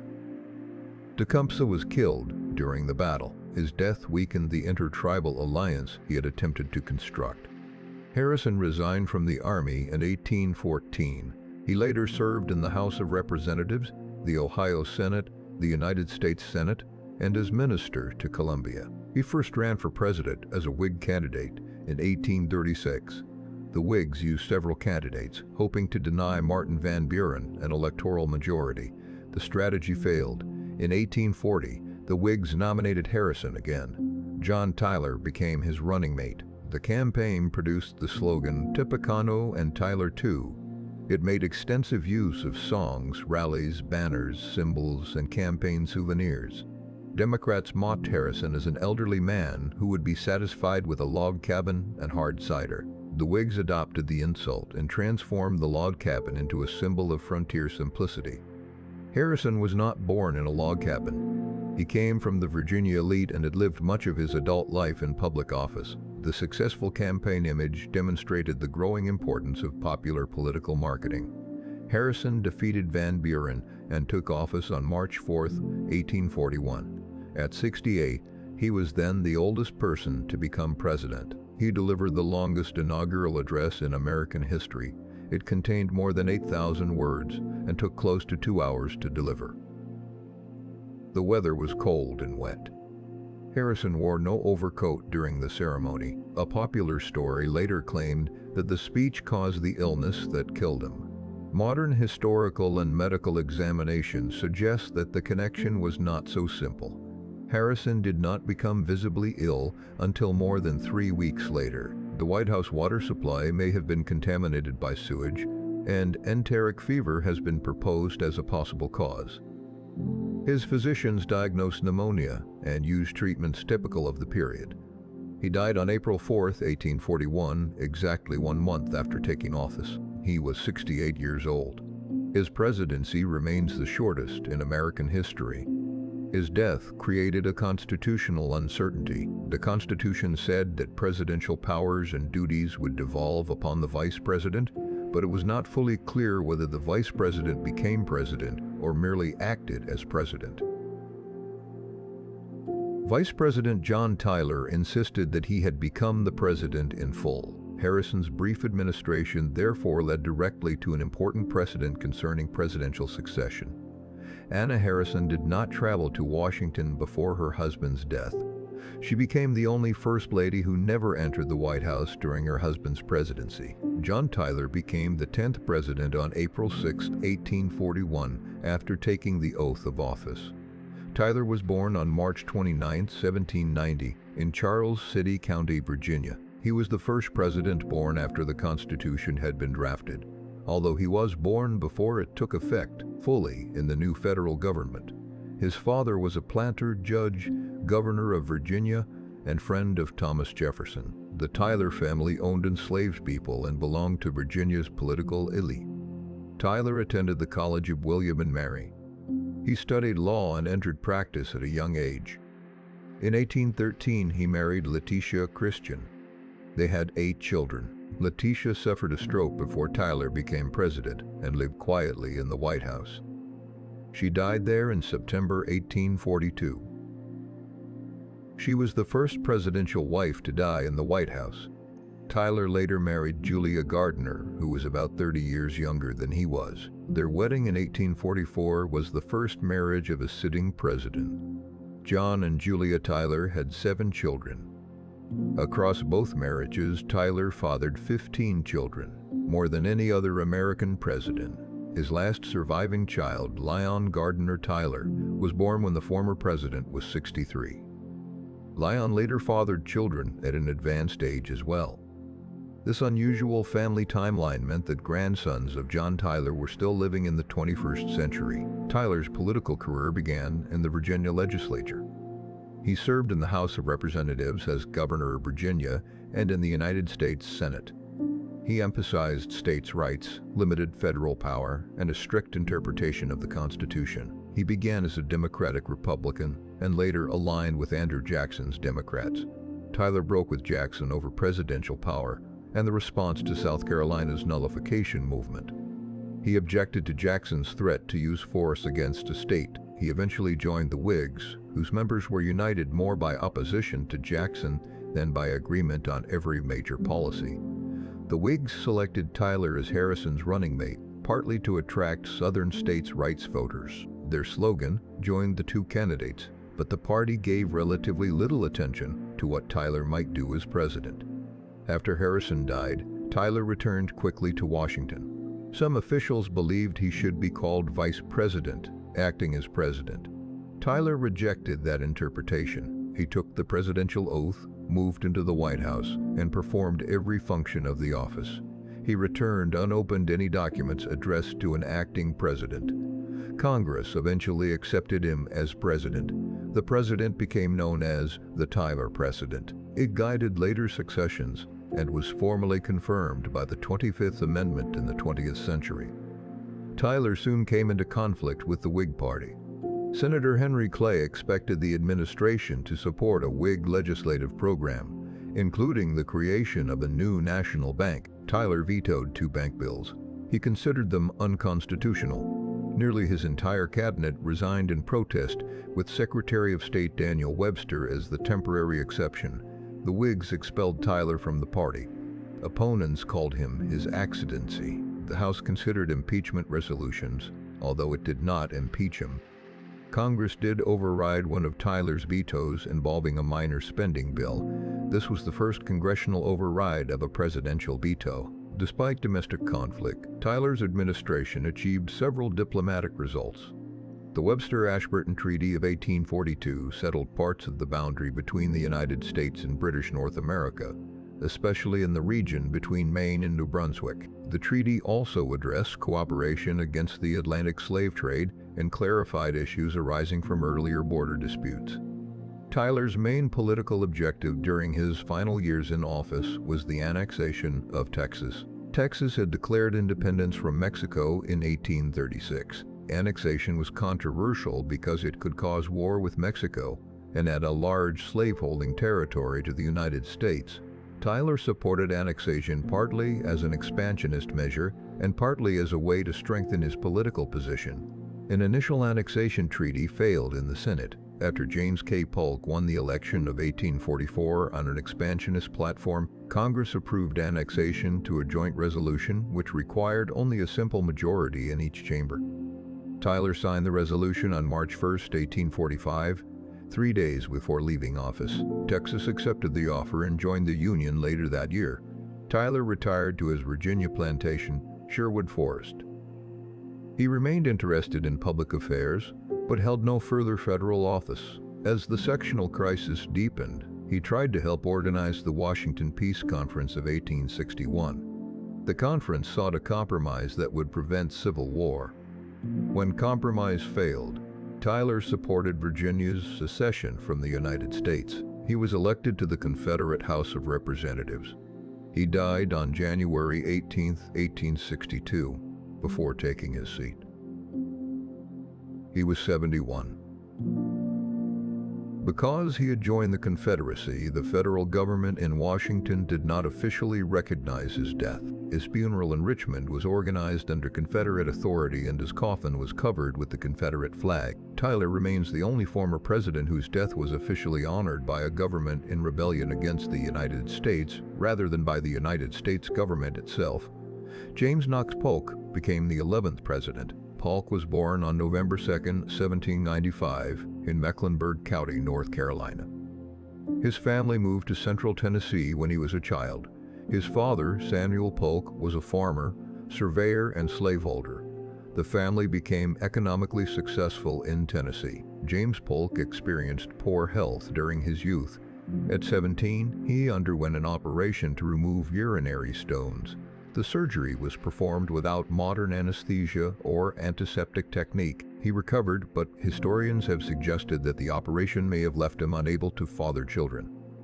James and his future wife had no children. After his health improved, Polk received more formal education. He attended the University of North Carolina and graduated in 1818. He studied law under the prominent Tennessee attorney Felix Grundy. Polk was admitted to the bar and established a successful legal practice. In 1824, he married Sarah Childress. She was well educated for a woman of her period and had attended the Moravian Female Academy in Salem, North Carolina. Sarah Polk became an important advisor to her husband. She reviewed political materials, assisted with correspondence, and maintained relationships with public figures. Because the couple had no children, their household was organized heavily around Polk's political life. Polk served in the Tennessee legislature and then entered the House of Representatives in 1825. He became a loyal supporter of Andrew Jackson. His opponents sometimes called him Young Hickory, connecting him with Jackson's nickname, Old Hickory. Polk supported Jackson during the Bank War and became chairman of the House Ways and Means Committee. In 1835, he was elected Speaker of the House. He served in that position for 4 years. Congressional debates during his speakership were highly partisan and often concerned slavery, petitions, banking, and federal spending. Polk left Congress to run for governor of Tennessee. He won in 1839 but lost his re-election campaigns in 1841 and 1843.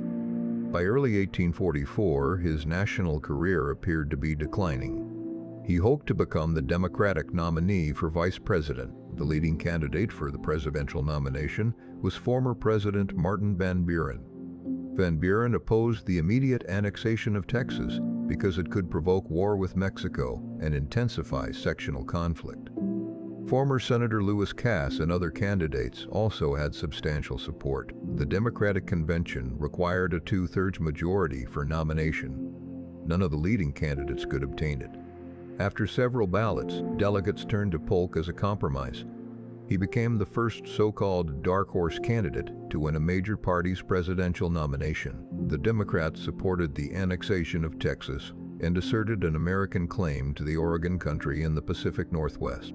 Polk's expansionist program appealed to voters who believed the United States should extend across the continent. The Whigs nominated Henry Clay. Clay's position on Texas shifted during the campaign, weakening support on different sides of the issue. Polk won a narrow popular victory and a clearer electoral majority. He was 49 when he took office, making him the youngest president up to that time. He entered the presidency with a defined set of objectives. These included reducing the tariff, restoring an independent treasury, settling the Oregon boundary, and acquiring California and New Mexico. Polk was an intensely disciplined administrator. He worked long hours, supervised executive departments closely, and rarely took vacations. His surviving diary records detailed observations about cabinet meetings, political disputes, appointments, and military operations. He also distrusted many people around him. Even members of his own party were often treated as possible rivals. The annexation of Texas was already in progress when Polk took office. Mexico had never accepted the independence of Texas and warned that annexation could lead to war. There was also a boundary dispute. Texas claimed the Rio Grande as its southern and western boundary. Mexico regarded the Nueces River, farther north, as the relevant border. Polk sent diplomat John Slidell to Mexico with authority to discuss the boundary and offer money for California and New Mexico. The Mexican government refused to receive him formally. Polk then ordered General Zachary Taylor to move American forces into the disputed region between the Nueces River and the Rio Grande. In April 1846, Mexican troops attacked an American patrol north of the Rio Grande. Several soldiers were killed or captured. Polk told Congress that Mexico had crossed the boundary of the United States and shed American blood on American soil. Congress declared war. Critics argued that Polk had deliberately placed troops in disputed territory to provoke a confrontation. Representative Abraham Lincoln later introduced resolutions demanding that Polk identify the exact spot where blood had been shed. The Mexican-American War lasted from 1846 to 1848. American forces invaded northern Mexico, occupied New Mexico and California, and landed near Veracruz. An army under General Winfield Scott marched inland and captured Mexico City. The war ended with the Treaty of Guadalupe Hidalgo. Mexico recognized the Rio Grande boundary of Texas and transferred a vast region to the United States. The acquired territory included present-day California, Nevada, Utah, most of Arizona and New Mexico, and parts of Colorado and Wyoming. The United States paid Mexico $15 million and assumed certain claims held by American citizens. The war increased the territory of the United States by roughly 1/3. It also reopened the most dangerous question in national politics. Americans argued over whether slavery would be permitted in the new Western lands. Polk was a slaveholder. He owned plantations and purchased enslaved people during his presidency. Although he sometimes presented slavery as a secondary issue compared with national expansion, his private economic interests were tied directly to the institution. While the Mexican conflict developed, Polk also negotiated with Britain over Oregon. Both countries claimed parts of the Oregon Country. Democratic expansionists used the phrase 5440 or fight, referring to a northern boundary at latitude 54 degrees and 40 minutes. Polk did not go to war for that line. The Oregon Treaty of 1846 extended the boundary along the 49th parallel to the Pacific, with adjustments around Vancouver Island. The settlement gave the United States control of the land that became Oregon, Washington, and Idaho, along with parts of Montana and Wyoming. In domestic policy, Polk signed the Walker Tariff, which lowered tariff rates. He also restored the independent treasury system, placing federal funds in government-controlled facilities rather than private banks. Polk supported the establishment of the Smithsonian Institution, which Congress created in 1846 using money left to the United States by the British scientist James Smithson. He had promised to serve only one term and did not seek re-election. By the time he left office in March 1849, his major territorial and economic objectives had largely been completed. His health had deteriorated. Polk and Sarah traveled through the southern states after leaving Washington. During the journey, he became ill, probably with cholera. James K. Polk died at his home in Nashville on June 15, 1849. He was 53 years old and had been out of office for slightly more than 3 months. His retirement was the shortest of any president who survived leaving office. Sarah Polk lived for another 42 years. She preserved their home, Polk Place, and received visitors from both sides during the Civil War. Polk's presidency was highly consequential despite lasting only 4 years. He added enormous territories to the United States and completed most of the program he had announced. The same expansion accelerated the conflict over slavery. The question of how those territories would enter the Union would dominate the lives and presidencies of the men who followed him. Now the sequence moves into the final decade before the Civil War. The next presidents faced a country growing rapidly in population and territory, while its political system became less able to contain the dispute between slavery and freedom. Zachary Taylor, the 12th president, was born on November 24, 1784, in Orange County, Virginia. His family moved to Kentucky while he was still an infant. He grew up near Louisville on a plantation worked by enslaved people. Taylor received less formal education than many earlier presidents. His handwriting, spelling, and grammar were sometimes criticized, but his professional life developed within the Army rather than the legal or diplomatic world. He received an Army commission in 1808. His military career lasted about 40 years and took him to frontier posts across the expanding United States. In 1810, he married Margaret Mackle Smith. They had 6 children, 5 of whom survived infancy. Their daughter Sarah Knox Taylor married the young Army officer Jefferson Davis, who later became President of the Confederacy. She died of illness only a few months after the wedding. Taylor became widely known during the Second Seminole War. His forces fought Seminole warriors at the Battle of Lake Okeechobee in 1837. The battle was costly and did not end Seminole resistance, but Taylor's official reputation improved. His soldiers called him Old Rough and Ready. The nickname referred to his plain clothing, informal manner, and willingness to share difficult conditions with his troops. Taylor became a national hero during the Mexican-American War. He commanded American troops in the disputed border region before the war formally began. His forces won battles at Palo Alto and Resaca de la Palma in May 1846. He then crossed the Rio Grande and captured Monterrey. Polk's administration transferred many of Taylor's experienced troops to General Winfield Scott, partly because Polk distrusted Taylor's growing political popularity. In February 1847, Taylor faced a larger Mexican army commanded by Antonio Lopez de Santa Anna at the Battle of Buena Vista. The American position held, and Santa Anna withdrew. The victory made Taylor an attractive presidential candidate. He had never held elected office and had not developed a detailed public political program. The Whig Party nominated him in 1848.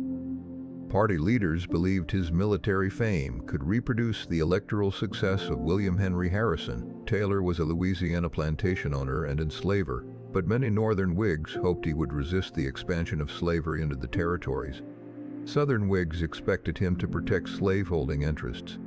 His vague positions allowed different groups to support him for different reasons. Taylor defeated Democrat Lewis Cass and former President Martin Van Buren, who ran for the Free Soil Party.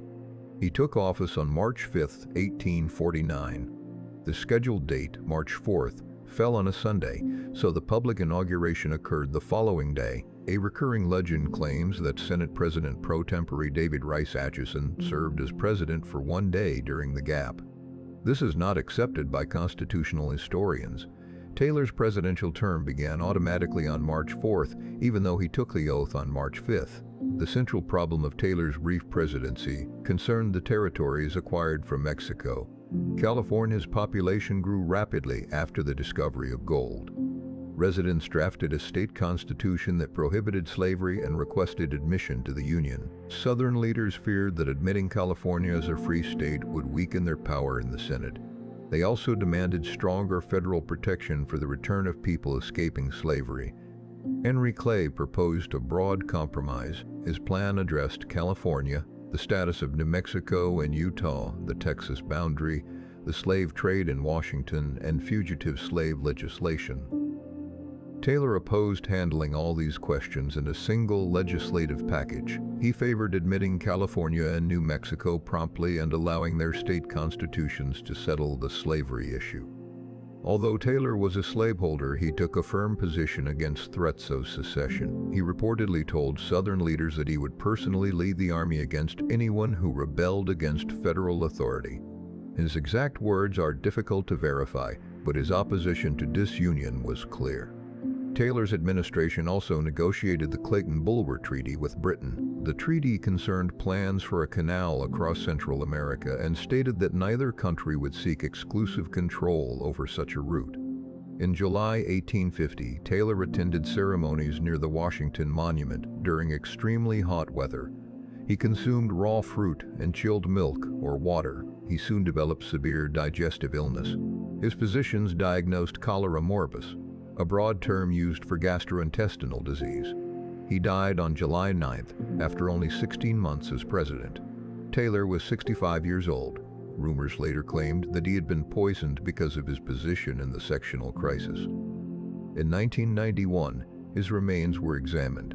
Tests found no evidence of arsenic poisoning at a lethal level. His death is generally attributed to natural illness, possibly connected to contaminated food or water.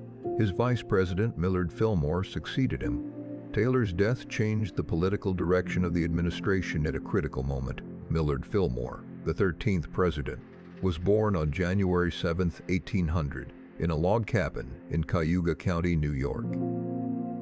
His parents were Nathaniel Fillmore and Phoebe Millard Fillmore. The family had limited financial resources. Fillmore was the second of 9 children and the oldest son. His early education was irregular. As a teenager, he was apprenticed to a clothmaker. He disliked the work and eventually left the apprenticeship. Fillmore educated himself through reading and attended a local academy. One of his teachers was Abigail Powers. She was about 2 years older than he was and helped encourage his studies. Fillmore studied law while working in a legal office. He was admitted to the bar in 1823 and established a practice in western New York. He married Abigail Powers in 1826. They had 2 children, a son named Millard Powers Fillmore and a daughter named Mary Abigail Fillmore. Fillmore entered politics through the Anti-Masonic Party. This movement opposed the political influence of Freemasonry and was especially strong in western New York. He served in the New York State Assembly and later in the House of Representatives.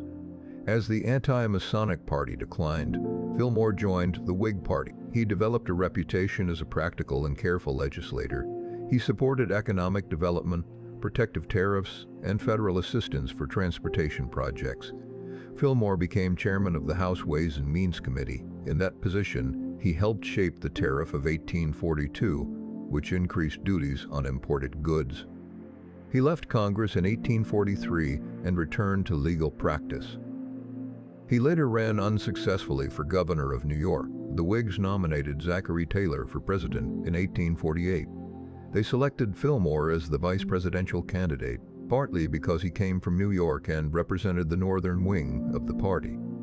Taylor and Fillmore had little personal relationship. They did not meet until after the election. As vice president, Fillmore presided over the Senate during the increasingly bitter debate over slavery in the territories acquired from Mexico. When Taylor died in July 1850, Fillmore became president. He took the oath of office on July 10th. Taylor's cabinet resigned and Fillmore replaced it. His new Secretary of State was Daniel Webster, one of the most prominent political figures of the period. Fillmore was more willing than Taylor had been to support the compromise proposals being developed in Congress. The original broad bill failed, but Senator Stephen Douglas helped divide its provisions into separate measures. These laws became known collectively as the Compromise of 1850. California entered the Union as a free state. The territories of Utah and New Mexico were organized without an immediate federal prohibition of slavery. Their residents would later determine the issue through a principle called popular sovereignty. Texas gave up claims to parts of New Mexico in exchange for federal payment of $10 million. The slave trade, but not slavery itself, was abolished in the District of Columbia. Congress also adopted a stronger Fugitive Slave Act. The new fugitive law required federal officials and citizens to assist in the capture of people accused of escaping slavery. Accused individuals had no right to a jury trial and could not testify on their own behalf. Federal commissioners received a larger payment when they ruled that a person should be returned to slavery than when they ruled that the person was free. This structure intensified Northern criticism.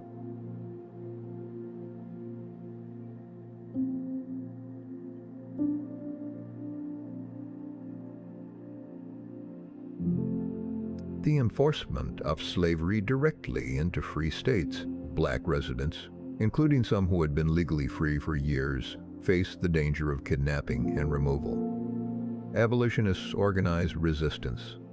Some fugitives were rescued from custody. Other people fled farther north and to Canada. Fillmore believed the law was constitutionally required and enforced it. His support damaged him among many Northern Whigs.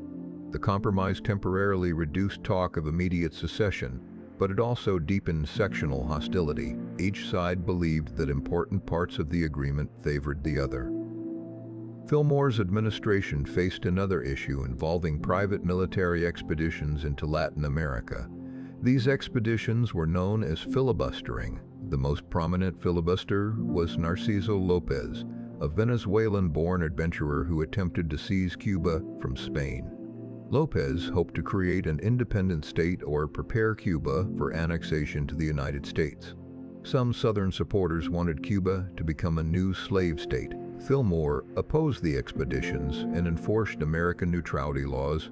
Lopez launched an unsuccessful invasion in 1851. Spanish authorities captured and executed him in Havana. Fillmore's foreign policy also opened a new relationship with Japan. For more than 2 centuries, Japan had restricted most foreign access under the Tokugawa shogunate. American merchants and naval officials wanted ports for trade, supplies, and assistance to shipwrecked sailors. Fillmore authorized an expedition under Commodore Matthew Perry. Perry sailed with a squadron of steam-powered warships and delivered a presidential letter requesting diplomatic and commercial relations. Perry arrived in Japan in 1853 after Fillmore had left office. The resulting negotiations produced the Convention of Kanagawa in 1854 under President Franklin Pierce. Fillmore also supported efforts to prevent European powers from interfering with Hawaii. American merchants and missionaries had developed strong interest in the islands, and the administration stated that the United States would oppose a transfer of Hawaiian sovereignty to another major power. Within the Whig Party, Fillmore faced opposition from supporters of General Winfield Scott. At the party convention of 1852, Fillmore sought nomination for a full presidential term. He led on several ballots, but could not obtain a majority. The convention eventually nominated Scott. The Whigs lost the election to Democrat Franklin Pierce. The party was already breaking apart over slavery and would soon disappear as a major national organization.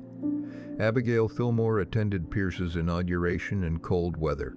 She became ill shortly afterward, died of pneumonia on March 30, 1853. Their daughter Mary died the following year from cholera. Fillmore traveled in Europe and the Middle East during the middle 1850s. He met Queen Victoria and other prominent figures. In 1856, he ran for president again. He was nominated by the American Party, commonly called the Know-Nothing Party. The party grew from secretive organizations hostile to immigration and Catholic political influence. Members were said to respond to questions about the movement by saying that they knew nothing. Fillmore did not fully endorse all parts of the party's nativism, but he accepted its nomination. He also received support from a remnant of the Whig Party. He won the electoral votes of Maryland but finished behind Democrat James Buchanan and Republican John C. Fremont. In 1858, Fillmore married Caroline Carmichael McIntosh, a wealthy widow. He lived comfortably in Buffalo, New York, during his later years. During the Civil War, Fillmore supported preservation of the Union, but criticized some policies of President Abraham Lincoln. After the war, he opposed the most sweeping parts of Reconstruction. He died on March 8, 1874, at the age of 74. Fillmore is remembered mainly for signing and enforcing the Compromise of 1850, especially the Fugitive Slave Act. His presidency did not resolve the sectional crisis. It postponed some conflicts while making others more immediate. Franklin Pierce, the 14th president, was born on November 23, 1804, in Hillsborough, New Hampshire. His father, Benjamin Pierce, had fought in the Revolutionary War and later became governor of New Hampshire. The family owned a farm and operated a tavern. Franklin Pierce was the sixth of 8 children. He attended several local schools before entering Bowdoin College in Maine. At Bowdoin, Pierce formed friendships with people who later became prominent. One of them was the writer Nathaniel Hawthorne. Another was future Senator John P. Hale. Pierce initially performed poorly as a student, but improved and graduated in 1824. He studied law and was admitted to the bar. His pleasant manner, good memory, and speaking ability helped him build a successful practice. In 1834, Pierce married Jane Manus Appleton. Jane came from a deeply religious family and disliked politics, public attention, and life in Washington. They had 3 sons. All 3 died in childhood. Their first son, Franklin Jr., died in infancy. Their second son, Franklin Jr., died in infancy. Their second son, Frank Robert, died at the age of 4 from typhus. Their third son, Benjamin, known as Benny, lived to the age of 11. His death, shortly before Pierce's inauguration, shaped the entire presidential term. Pierce entered the New Hampshire legislature and became Speaker of the State House of Representatives. He was elected to the United States House of Representatives in 1833. He later served in the Senate. At the age of 32, he was among the youngest senators of his period. Pierce was a Northern Democrat with strong sympathy for Southern constitutional arguments. He opposed abolitionism and believed that agitation against slavery threatened the Union. He resigned from the Senate in 1842 and returned to New Hampshire. Jane Pierce preferred that he leave national politics. During the Mexican-American War, Pierce received a commission as a brigadier general. He had no extensive earlier military experience. He participated in Winfield Scott's campaign from Veracruz to Mexico City. At the Battle of Contreras, his horse fell and injured his leg. Pierce later fainted or collapsed from pain and exhaustion. Political opponents used the incident to accuse him of cowardice. The charge was unfair. He returned to duty and participated in later operations, although his military record was not especially distinguished. Pierce resumed legal practice after the war. He remained active in the Democratic Party, but was not regarded as a leading national presidential candidate. The Democratic Convention of 1852 became deadlocked. Lewis Cass, James Buchanan, Stephen Douglas, and William Marcy all had support, but could not reach the required 2/3 majority. After 48 ballots, delegates selected Pierce as a compromise candidate. His limited national record meant that he had fewer established enemies. The Whigs nominated General Winfield Scott, Pierce's former commander in Mexico. Pierce won a large electoral victory. He carried 27 of the 31 states then in the Union. On January 6, 1853, Pierce, Jane, and their son Benny were traveling by train in Massachusetts. An axle broke and the passenger car left the track and rolled down an embankment. Benny was killed in front of his parents. Franklin and Jane survived physically. Jane Pierce interpreted the death as divine punishment for her husband's pursuit of the presidency. She did not attend the inauguration and spent much of the administration in mourning. Pierce was emotionally affected, but proceeded with his duties. At the inauguration, he affirmed rather than swore the oath of office. He delivered his address from memory. His administration included ambitious younger Democrats. Jefferson Davis of Mississippi became Secretary of War. Pierce supported territorial expansion and commercial growth. He also supported strict enforcement of the Compromise of 1850. The most consequential action of his presidency was the Kansas-Nebraska Act of 1854. Senator Stephen Douglas wanted to organize the Western Territory through which a transcontinental railroad might pass. The proposed law created the territories of Kansas and Nebraska. It allowed settlers to decide whether slavery would be legal through popular sovereignty. To do this, the act effectively repealed the Missouri Compromise restriction on slavery north of latitude 36 degrees in 30 minutes. The repeal provoked intense northern anger. Many people who had previously tolerated slavery where it already existed opposed its possible expansion into territory that had been closed to it for more than 30 years. Pierce signed the act and strongly supported it. Pro-slavery settlers from Missouri entered Kansas to influence elections. Anti-slavery settlers also arrived, some supported by organized emigration societies. Competing governments formed. Fraud, intimidation, raids, and killings followed.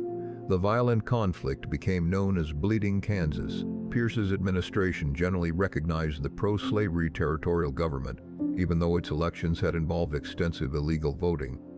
He described some anti-slavery settlers as rebels. Federal troops were used at times against the anti-slavery government centered in Topeka. The violence in Kansas became a national symbol of the failure of compromise. It also helped destroy the Whig Party and encouraged the growth of the new Republican Party. The Republicans opposed the extension of slavery into the Western territories. Their membership included former Whigs, Free Soilers, anti-slavery Democrats, and others. Pierce's foreign policy included the Gadsden Purchase. In 1853, the United States purchased a strip of land from Mexico for $10 million. The area became part of southern Arizona and New Mexico. The acquisition was intended partly to provide a practical route for a southern transcontinental railroad. The administration also supported Commodore Perry's mission to Japan. The Convention of Kanagawa opened 2 Japanese ports to American ships and established a limited diplomatic relationship. Pierce attempted to acquire Cuba from Spain. American diplomats in Europe produced a document called the Ostend Manifesto. It suggested that the United States should offer to purchase Cuba and might be justified in taking the island by force if Spain refused and if Cuba threatened American security.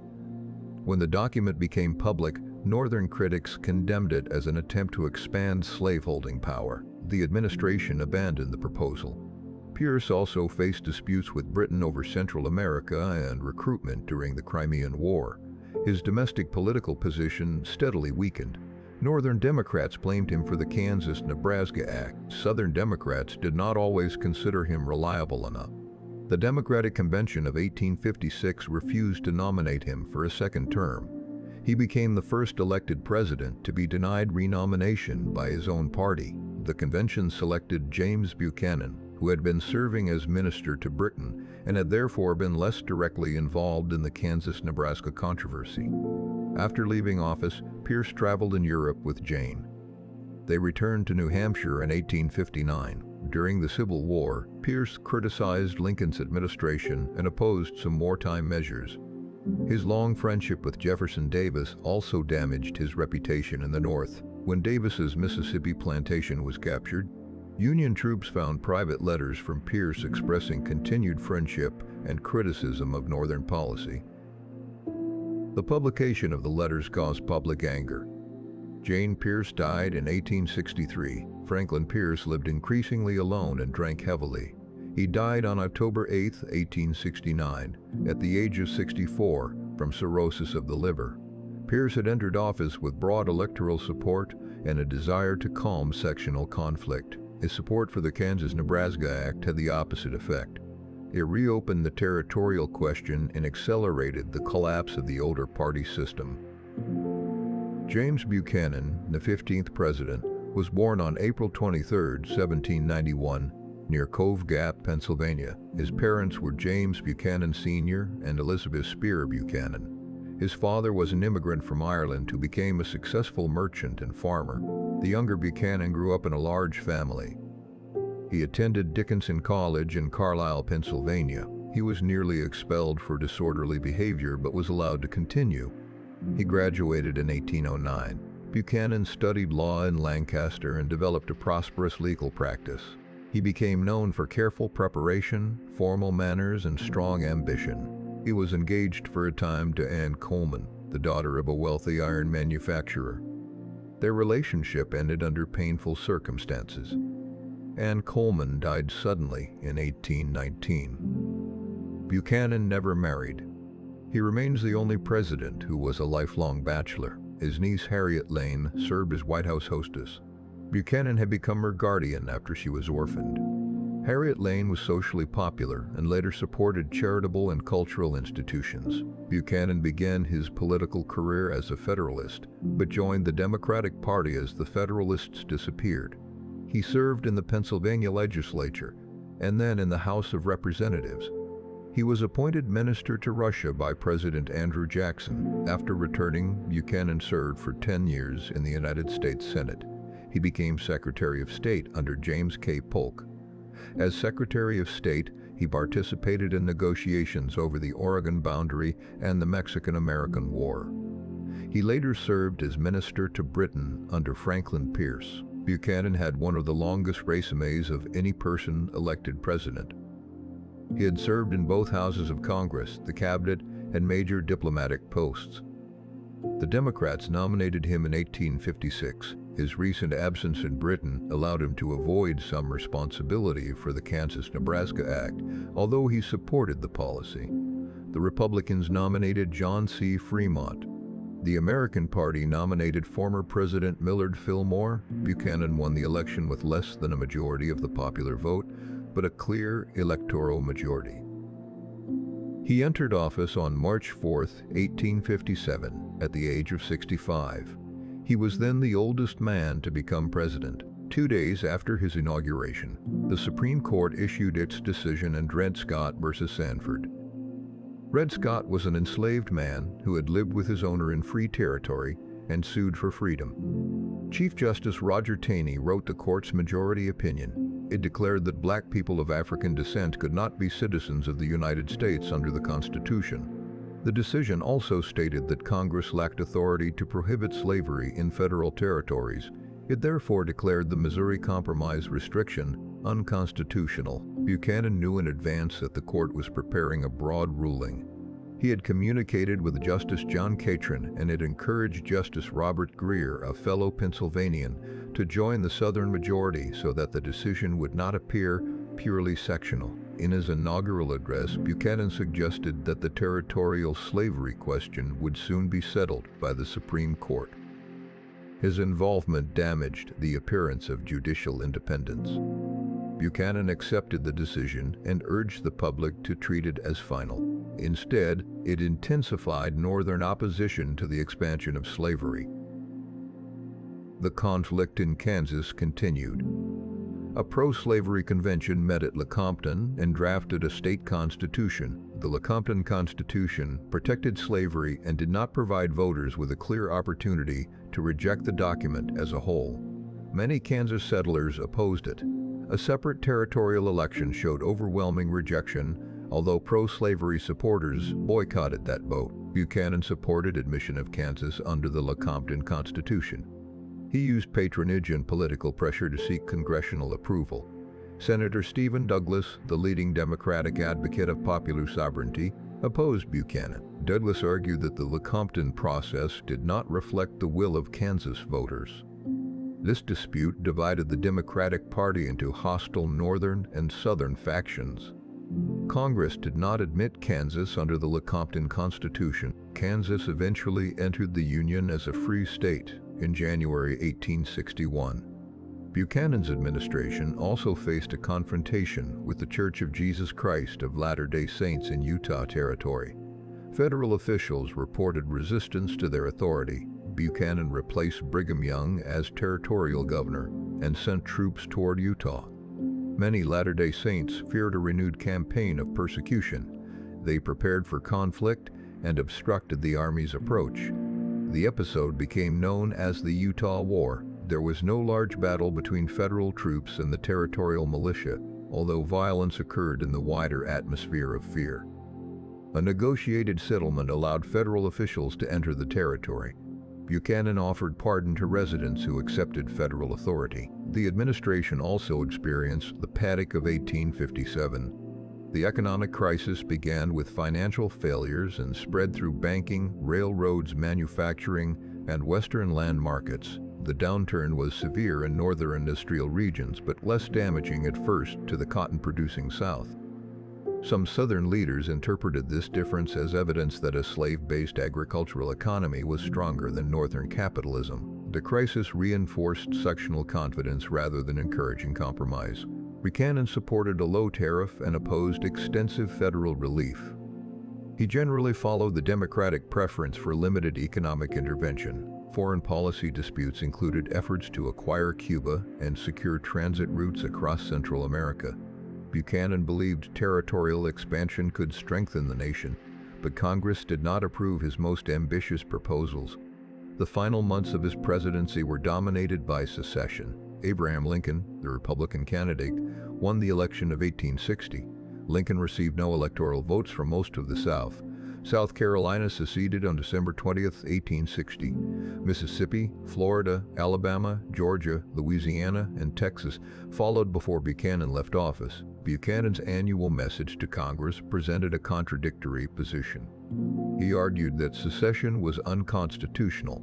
He also argued that the federal government had no constitutional authority to force a state to remain in the Union. This left the administration without a clear policy for preserving federal authority.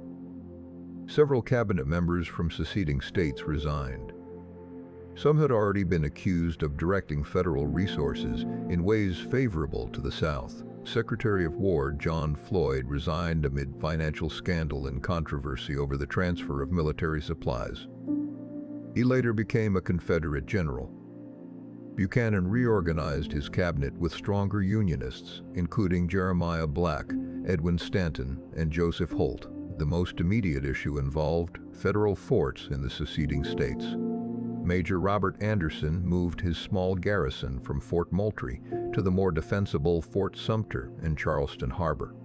Buchanan refused South Carolina's demand that the fort be surrendered. He sent the merchant ship Star of the West with supplies and reinforcements. South Carolina batteries fired on the ship in January 1861, forcing it to turn back. This was an early exchange of fire before the formal beginning of the Civil War. Buchanan made no further major effort to reinforce Fort Sumter before leaving office. He believed the incoming administration would have to decide the matter. Congress and a peace conference considered several compromise proposals. Most involved constitutional protection for slavery where it already existed, and possible extension of the Missouri Compromise line westward. Republicans rejected measures that would permit slavery to expand into territories where it had been prohibited. By March 1861, 7 states had formed the Confederate States of America. They selected Jefferson Davis as president and established a government at Montgomery, Alabama. Buchanan attended Lincoln's inauguration and then returned to his home, Wheatland, near Lancaster, Pennsylvania.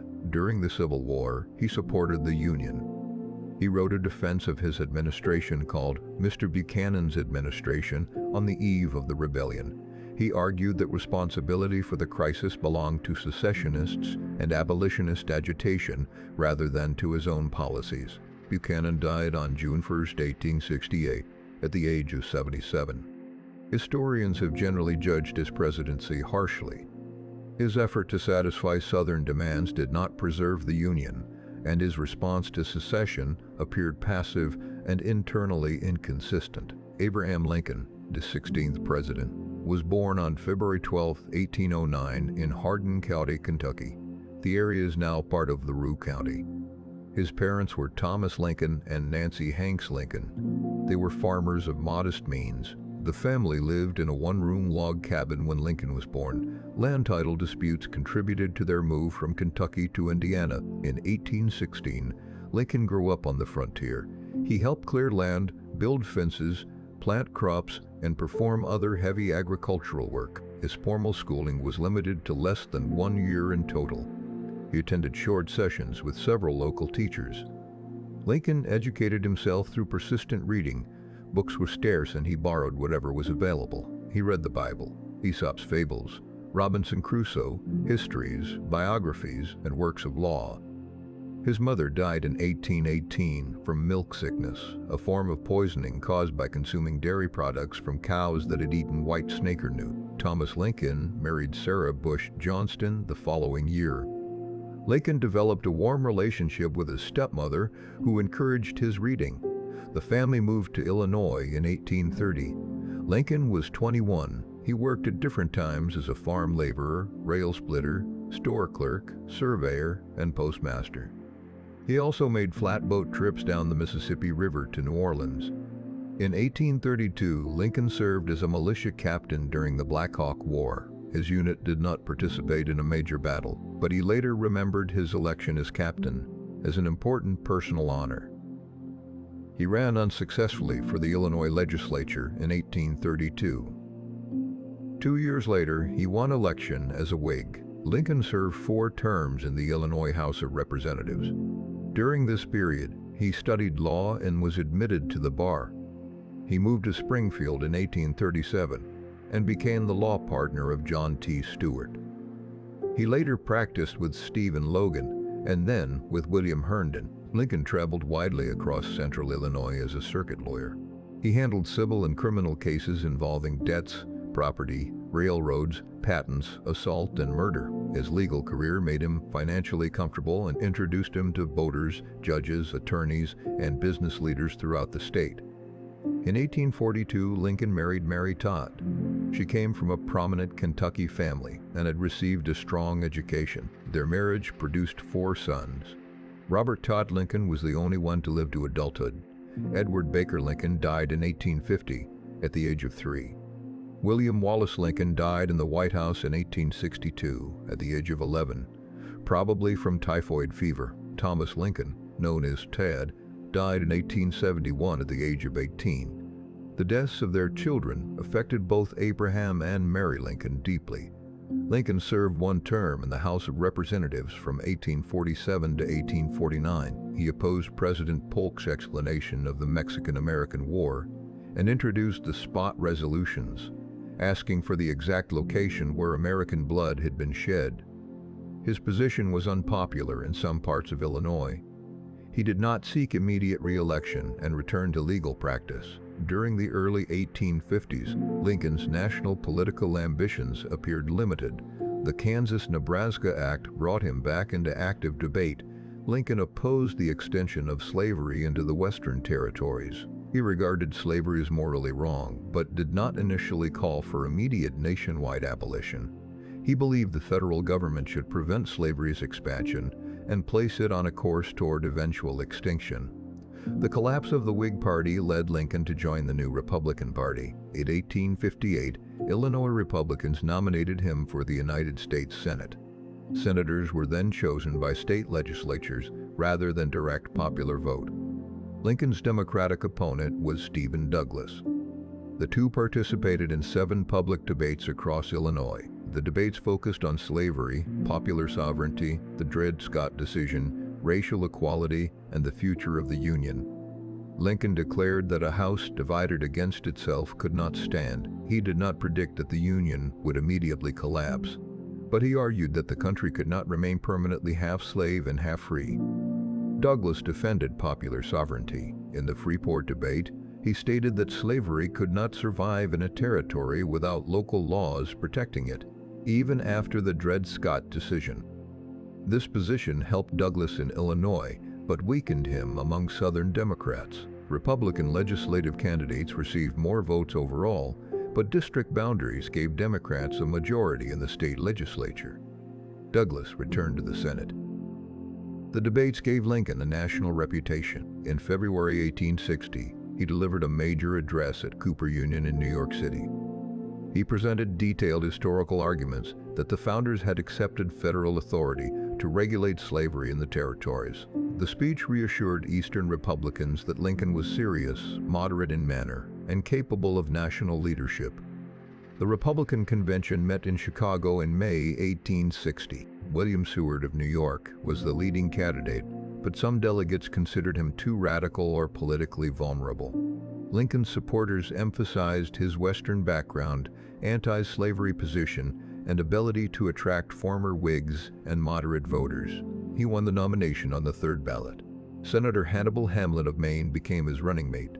The Democratic Party split. Northern Democrats nominated Stephen Douglas. Southern Democrats nominated John C. Breckinridge. The Constitutional Union Party nominated John Bell. Lincoln won less than 40% of the national popular vote, but carried nearly every free state. This gave him a clear electoral majority.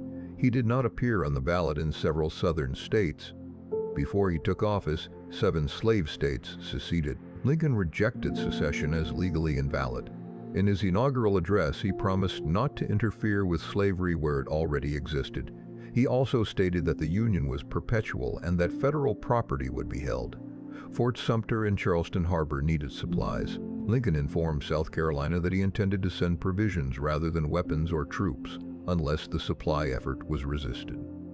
Confederate forces opened fire on Fort Sumter on April 12, 1861. Major Robert Anderson surrendered the fort after a bombardment of about 34 hours.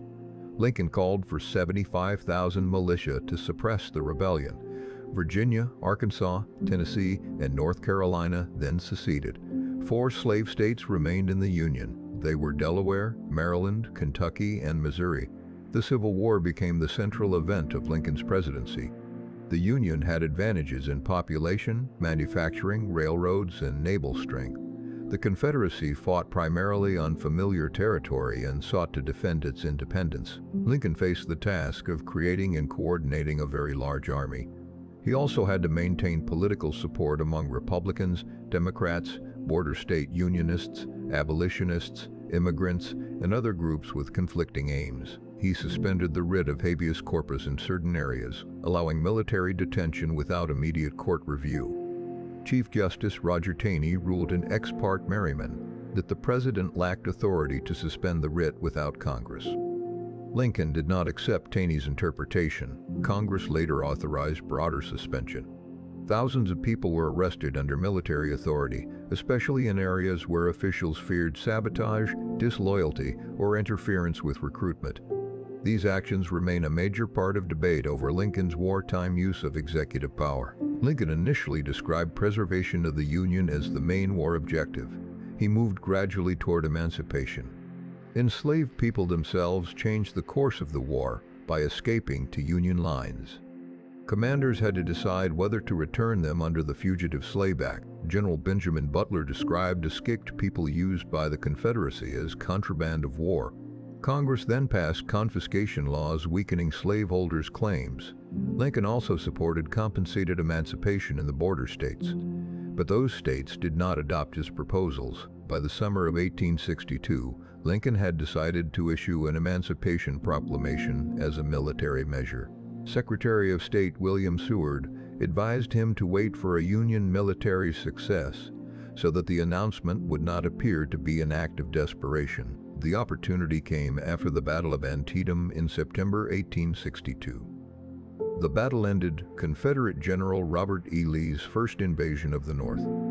It was the bloodiest single day in American military history, with about 23,000 soldiers killed, wounded, or missing. Lincoln issued a preliminary proclamation on September 22nd. The final Emancipation Proclamation took effect on January 1, 1863. It declared enslaved people free in areas still in rebellion. It did not apply to loyal slave states or to certain Confederate regions already under Union control. The proclamation therefore did not immediately free every enslaved person. Its importance was political, military, and constitutional. It transformed emancipation into an official Union war aim. It also authorized the recruitment of black soldiers. By the end of the war, about 180,000 black men had served in the Union Army. and about 20,000 more had served in the Navy. Their service strengthened the Union war effort and made the destruction of slavery increasingly irreversible. Lincoln supported the 13th Amendment, which abolished slavery throughout the United States except as punishment for crime. The Senate approved the amendment in 1864. The House initially failed to reach the required two-thirds vote. Lincoln and his allies worked to secure additional support. The House passed the amendment in January 1865. The states ratified it in December after Lincoln's death. Military leadership remained a constant concern. Lincoln appointed and replaced several commanding generals. George McClellan organized the Army of the Potomac effectively, but moved more slowly than Lincoln wanted. McClellan's Peninsula Campaign approached Richmond in 1862, but failed to capture the Confederate capital. Generals John Pope, Ambrose Burnside, and Joseph Hooker also suffered major defeats or failed to achieve decisive results. In the Western Theater, Ulysses S. Grant gained attention through victories at Fort Henry, Fort Donelson, and Vicksburg. The capture of Vicksburg on July 4, 1863, gave the Union control of the Mississippi River and divided the Confederacy. At nearly the same time, Union forces defeated Lee at Gettysburg in Pennsylvania. The three-day battle produced more than 50,000 casualties. In November, Lincoln attended the dedication of a national cemetery at Gettysburg. The main speaker, Edward Everett, delivered an address lasting about 2 hours. Lincoln spoke for only a few minutes.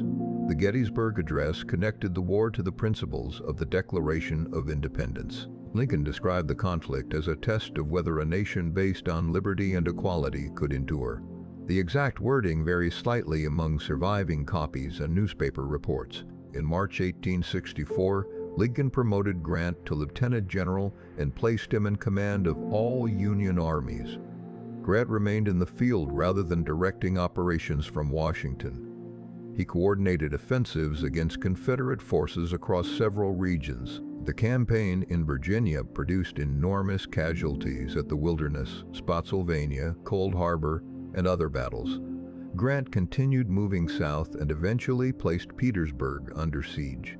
General William Tecumseh Sherman captured Atlanta in September 1864. He then led a march through Georgia to Savannah, destroying railroads, supplies, and infrastructure useful to the Confederate war effort.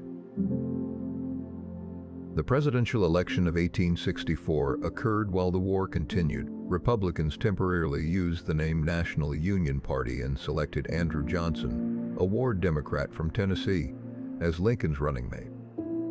For several months, Lincoln believed he might lose. War exhaustion was widespread, and Union casualties remained high. The Democrats nominated George McClellan. Their platform called for negotiations to end the war, although McClellan personally rejected parts of the peace position. The capture of Atlanta improved Northern morale. Lincoln won a large electoral victory and most of the soldier vote. In his second inaugural address in March 1865, Lincoln reflected on slavery as the cause of the war.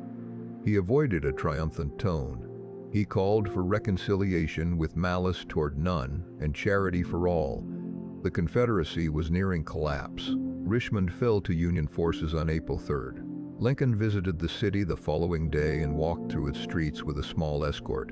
Robert E. Lee surrendered the Army of Northern Virginia to Grant at Appomattox Courthouse on April 9th. Other Confederate armies remained in the field, but the largest Eastern Army had ceased fighting. On April 11th, Lincoln gave a speech discussing Reconstruction in Louisiana. He referred cautiously to limited voting rights for some black men, especially those who were educated or had served in the Union military. John Wilkes Booth, an actor and Confederate sympathizer, was in the crowd. Booth had previously participated in plans to kidnap Lincoln. On the evening of April 14th, Lincoln attended a performance of the comedy Our American Cousin at Ford's Theater. Mary Lincoln accompanied him. Major Henry Rathbone and Clara Harris were also in the presidential box. Booth entered the box and shot Lincoln in the back of the head with a small pistol. He stabbed Rathbone and escaped from the theater. Lincoln was carried across the street to a boarding house. Doctors determined that the wound was fatal. He died at 7:22 in the morning on April 15, 1865. He was 56 years old. Booth was tracked to a barn in Virginia and killed on April 26. Several alleged conspirators were tried by a military commission. 4 were executed. Lincoln's funeral train traveled from Washington through major northern cities to Springfield, Illinois. Large crowds gathered along the route. Mary Lincoln did not accompany the train. She remained deeply affected by grief and later experienced financial, physical, and psychological difficulties. Lincoln's presidency preserved the United States, ended slavery through war and constitutional change, and greatly expanded federal power. The cost was enormous.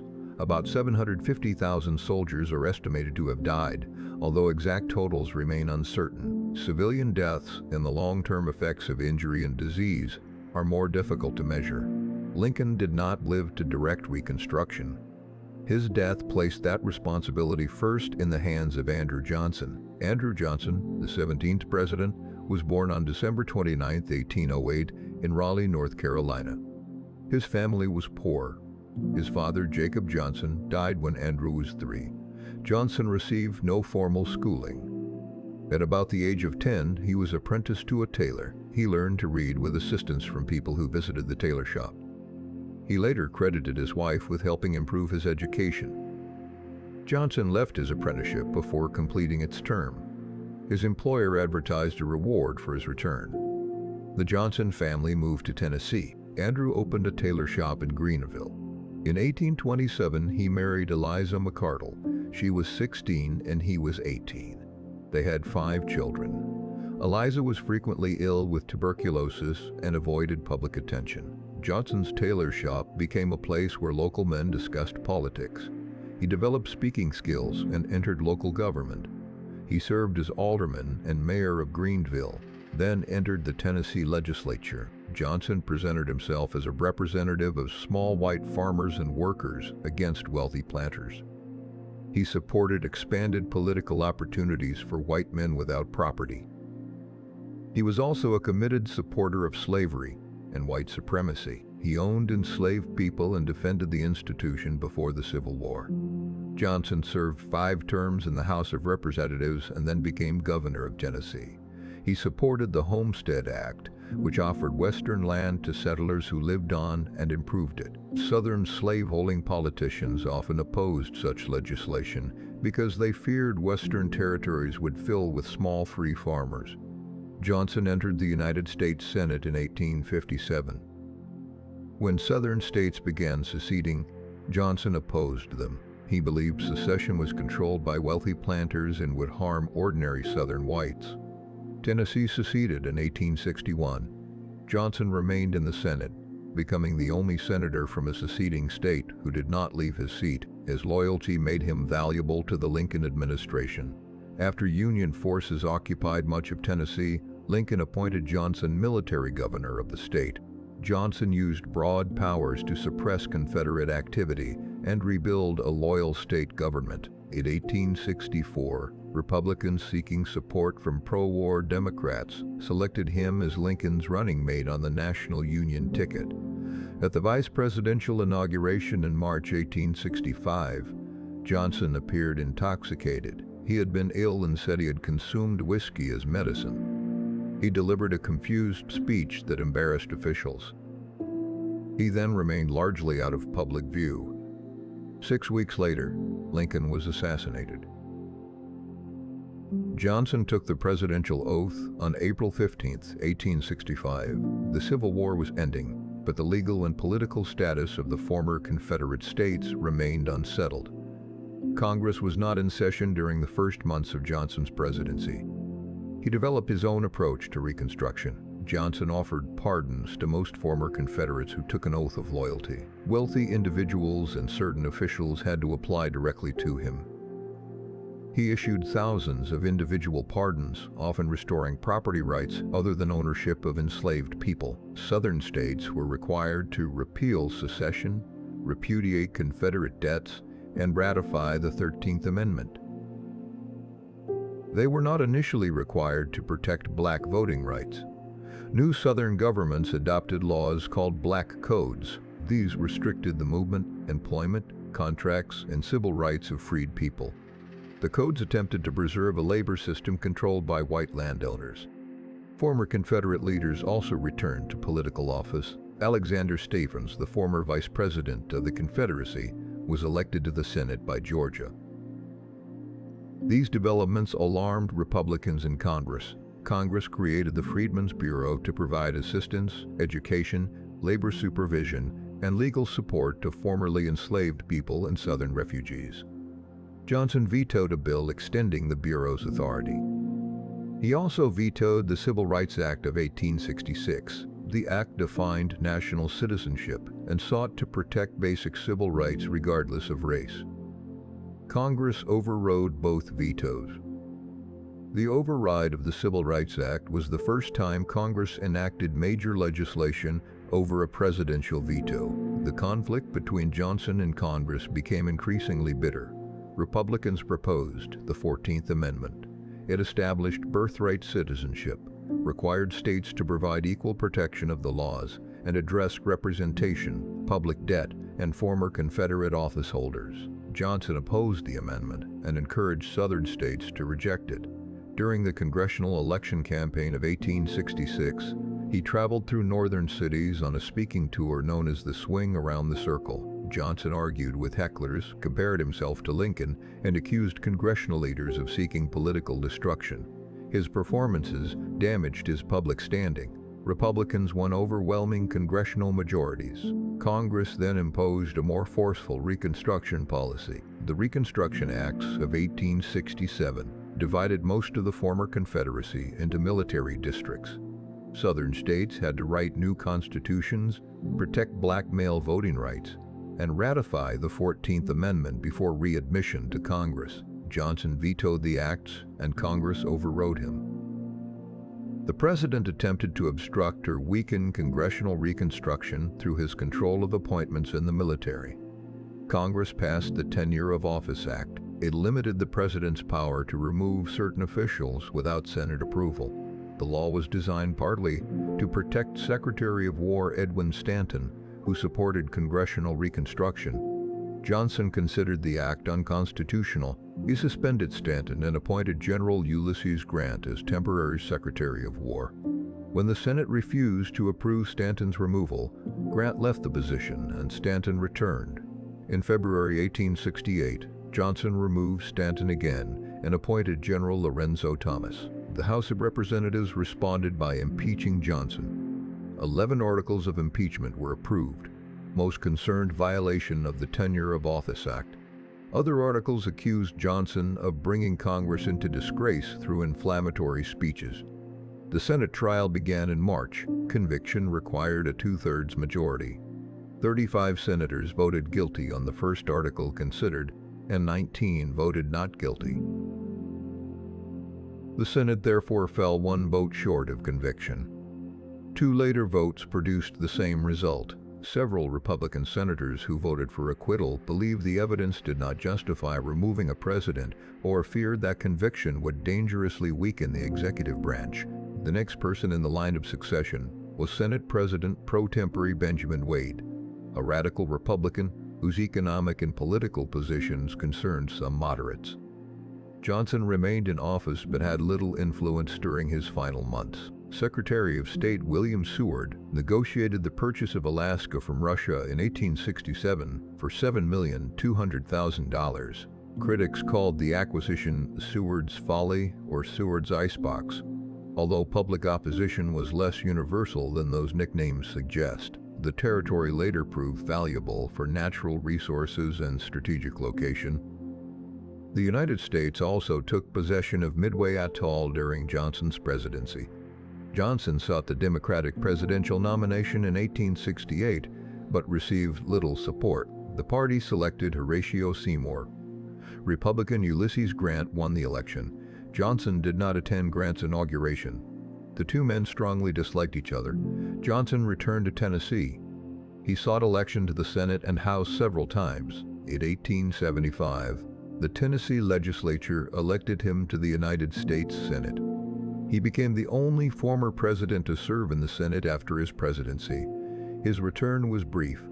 He suffered a stroke and died on July 31, 1875, At the age of 66, Johnson was buried wrapped in an American flag, with a copy of the Constitution placed under his head according to family accounts. His presidency is closely associated with the failure to protect freed people during the first stage of Reconstruction, and with his resistance to congressional efforts to reshape the South.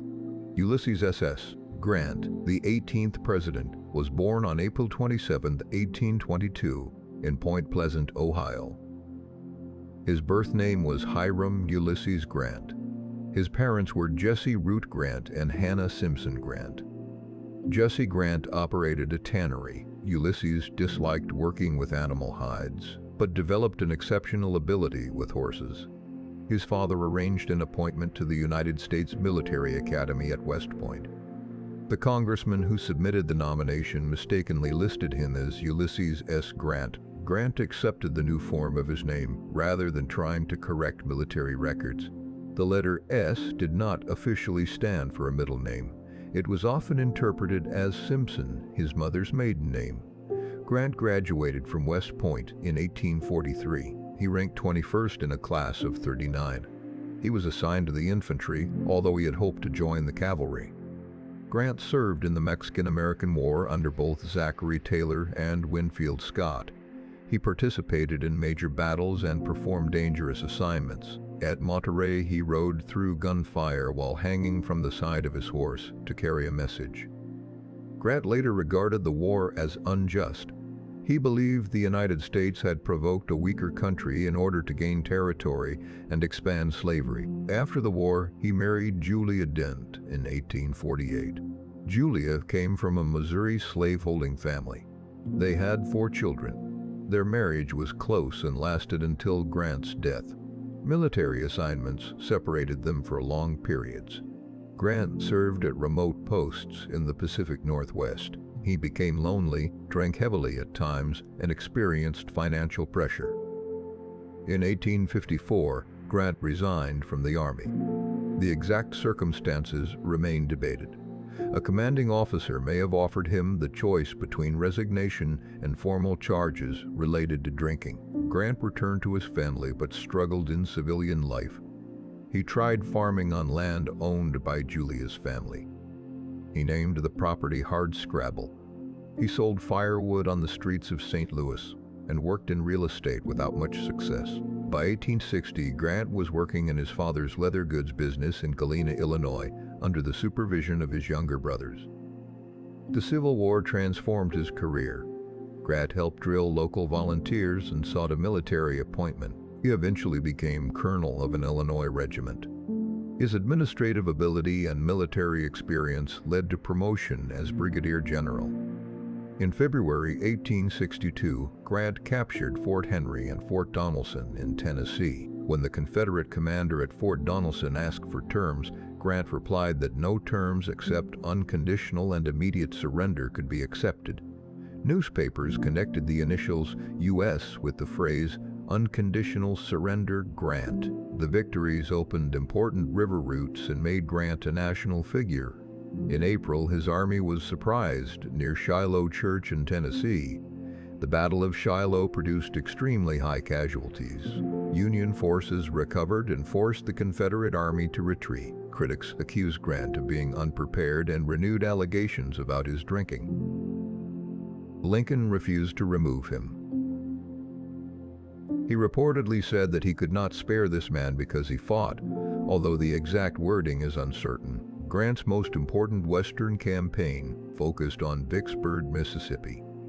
Vicksburg stood on high ground overlooking the Mississippi River. Its capture was necessary for full Union control of the river.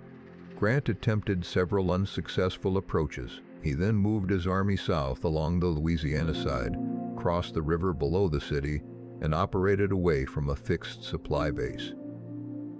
His forces won a series of battles and surrounded Vicksburg. The city surrendered on July 4, 1863. Grant was promoted and given broader command in the West. In November, he broke the Confederate siege of Chattanooga. Union forces gained control of a major transportation center and a route into the Deep South. Lincoln appointed Grant lieutenant general in March 1864. No American officer since George Washington had held that rank as an act of command. Grant developed a coordinated strategy. Union armies would apply pressure simultaneously so the Confederate forces could not easily shift reinforcements. Grant traveled with the Army of the Potomac during its campaign against Robert E. Lee. The fighting at the Wilderness, Spotsylvania, and Cold Harbor caused severe losses. Unlike earlier commanders, Grant continued the campaign after each battle. He crossed the James River and besieged Petersburg. The siege lasted about 9 months. Grant's strategy depended on the Union's greater resources, but it was not simply a series of frontal attacks. It involved maneuver, railroads, logistics, trench warfare, and coordinated pressure across multiple theaters. Lee abandoned Petersburg and Richmond in April 1865. Grant pursued the Confederate Army and surrounded it near Appomattox Courthouse. At their meeting on April 9th, Grant offered generous terms. Confederate soldiers were paroled and allowed to return home. Officers could keep sidearms, and soldiers who owned horses could take them for spring planting. Grant stopped Union troops from celebrating noisily after the surrender. He believed that defeated soldiers were again countrymen. After Lincoln's assassination, Grant became the most prominent military figure in the nation. President Andrew Johnson appointed him General of the Army. Grant supervised military aspects of Reconstruction, but increasingly disagreed with Johnson. Grant supported congressional reconstruction and protection of freed people. His temporary service as Secretary of War during the dispute over Edwin Stanton damaged his relationship with the president. The Republicans nominated Grant for president in 1868. His campaign slogan was, "Let us have peace." He defeated Democrat Horatio Seymour. Grant was 46 when inaugurated, making him the youngest president up to that time. His presidency focused heavily on Reconstruction. Congress readmitted former Confederate states under constitutions that protected black male suffrage. Black citizens voted and held public office across the South. White supremacist organizations used terrorism to destroy these new governments and prevent black political participation. The Ku Klux Klan attacked voters, teachers, ministers, Republican officials, and community leaders. Grant supported enforcement acts that gave the federal government authority to prosecute election violence and conspiracies against civil rights. In South Carolina, his administration suspended habeas corpus in several counties and carried out mass arrests of suspected Klansmen. Federal action weakened the first Ku Klux Klan for a time. Grant also supported the 15th Amendment, ratified in 1870. It prohibited denying the right to vote on the basis of race, color, or previous condition of servitude. The amendment did not protect voting against all forms of discrimination. Southern states later used poll taxes, literacy tests, intimidation, and other methods to suppress black voters. Grant created the Department of Justice in 1870. The department helped coordinate federal legal action during Reconstruction. He appointed several black officials, including Ebenezer Don Carlos Bassett as Minister to Haiti. Bassett was the first black American to serve as a United States diplomat at that rank. Grant's policy toward indigenous nations was called the Peace Policy. He hoped to reduce corruption and warfare by placing reservations under supervision of religious organizations and replacing dishonest agents. He appointed Ely Parker, a Seneca officer who had served on his military staff, as Commissioner of Indian Affairs. Parker was the first indigenous person to hold the position. The policy did not end coercion, land loss, or conflict. The federal government continued pressuring indigenous nations to move onto reservations and accept cultural transformation. Gold discoveries, railroad expansion, and settler migration produced further wars in the West. Grant's foreign policy was led mainly by Secretary of State Hamilton Fish. One major issue involved the Alabama claims. During the Civil War, Confederate warships built in Britain had attacked American merchant vessels. The United States claimed that Britain had failed to enforce neutrality. The Treaty of Washington established international arbitration. A tribunal awarded the United States $15,500,000. The peaceful settlement was an important example of arbitration between major powers. Grant also attempted to annex the Dominican Republic, then commonly called Santo Domingo, He believed annexation could provide a naval base, economic opportunities, and possibly a place where Black Americans could settle voluntarily if they wished. Senator Charles Sumner opposed the plan.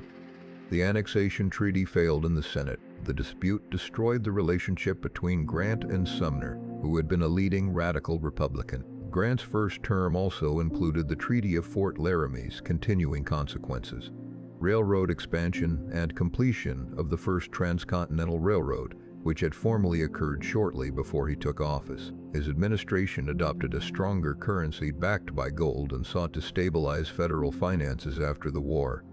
In 1869, speculators Jay Gould and James Fisk attempted to control the gold market. They used connections with Grant's brother-in-law and tried to influence government policy. Grant eventually ordered the Treasury to sell gold. The market price collapsed on September 24th, a day called Black Friday. Many investors were ruined. Grant was not personally involved in the speculation, but the episode raised concerns about access and influence. Grant won re-election in 1872 against Horace Greeley.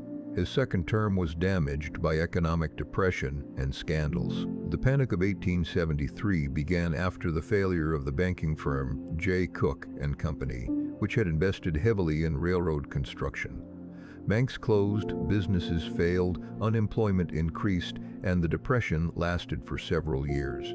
Debate followed over whether the government should expand the money supply through paper currency or continue toward gold-backed money. Grant vetoed an inflation bill and supported the Resumption Act, which planned a return to redeeming paper currency in gold. Several major scandals involved officials or political allies. The Credit Mobilier scandal concerned a railroad construction company and members of Congress. Most of the underlying activity occurred before Grant's presidency, but it became public during his administration. The whiskey ring involved distillers and federal revenue officials who conspired to avoid liquor taxes. Grant's personal secretary, Orville Babcock, was indicted. Grant defended him and gave testimony that helped secure his acquittal. Secretary of War William Belknap was accused of receiving payments connected to trading posts at military forts. He resigned minutes before the House impeached him. These scandals damaged Grant's reputation, even though he was not shown to have personally profited. His loyalty to friends often made him slow to accept evidence against them. Reconstruction weakened during Grant's second term. Northern voters became less willing to support prolonged federal intervention in the South. Economic problems shifted attention away from civil rights. White Democratic groups used organized violence and election fraud to regain control of Southern governments. In Louisiana, rival state governments claimed legitimacy. Federal troops sometimes protected Republican officials, creating accusations that Reconstruction governments depended on military force. In Mississippi, violence during the election of 1875 prevented many black citizens from voting. Grant considered intervention but did not receive sufficient political support from his cabinet or the public. The Supreme Court also narrowed federal power to prosecute racial violence. By the time Grant left office, Reconstruction was collapsing. Grant did not seek a third consecutive term in 1876. He and Julia began a world tour after leaving the White House. They traveled through Europe, the Middle East, India, China, and Japan. Grant met monarchs, political leaders, soldiers, and writers. He was treated internationally as the leading Union general, rather than only as a former president. Grant sought the Republican nomination again in 1880. He led on many convention ballots, but could not secure a majority. The party selected James Garfield. Grant then entered a financial partnership with Ferdinand Ward. Ward appeared to be a successful young investor, but operated a fraudulent scheme. The firm collapsed in 1884. Grant lost nearly all his money. Soon afterward, he was diagnosed with cancer of the throat, probably related to his lifelong cigar smoking. He began writing his memoirs to provide financial security for his family. The author Mark Twain arranged a favorable publishing contract. Grant worked while seriously ill and completed the manuscript only days before his death. The personal memoirs of Ulysses S. Grant became a major critical and financial success. Its direct style and military analysis gave it a lasting place in American literature. Grant died on July 23, 1885, at the age of 63. More than 1 million people were reported to have watched his funeral procession in New York City. Former Union and Confederate generals served as pallbearers. Grant's tomb was completed in Manhattan in 1897.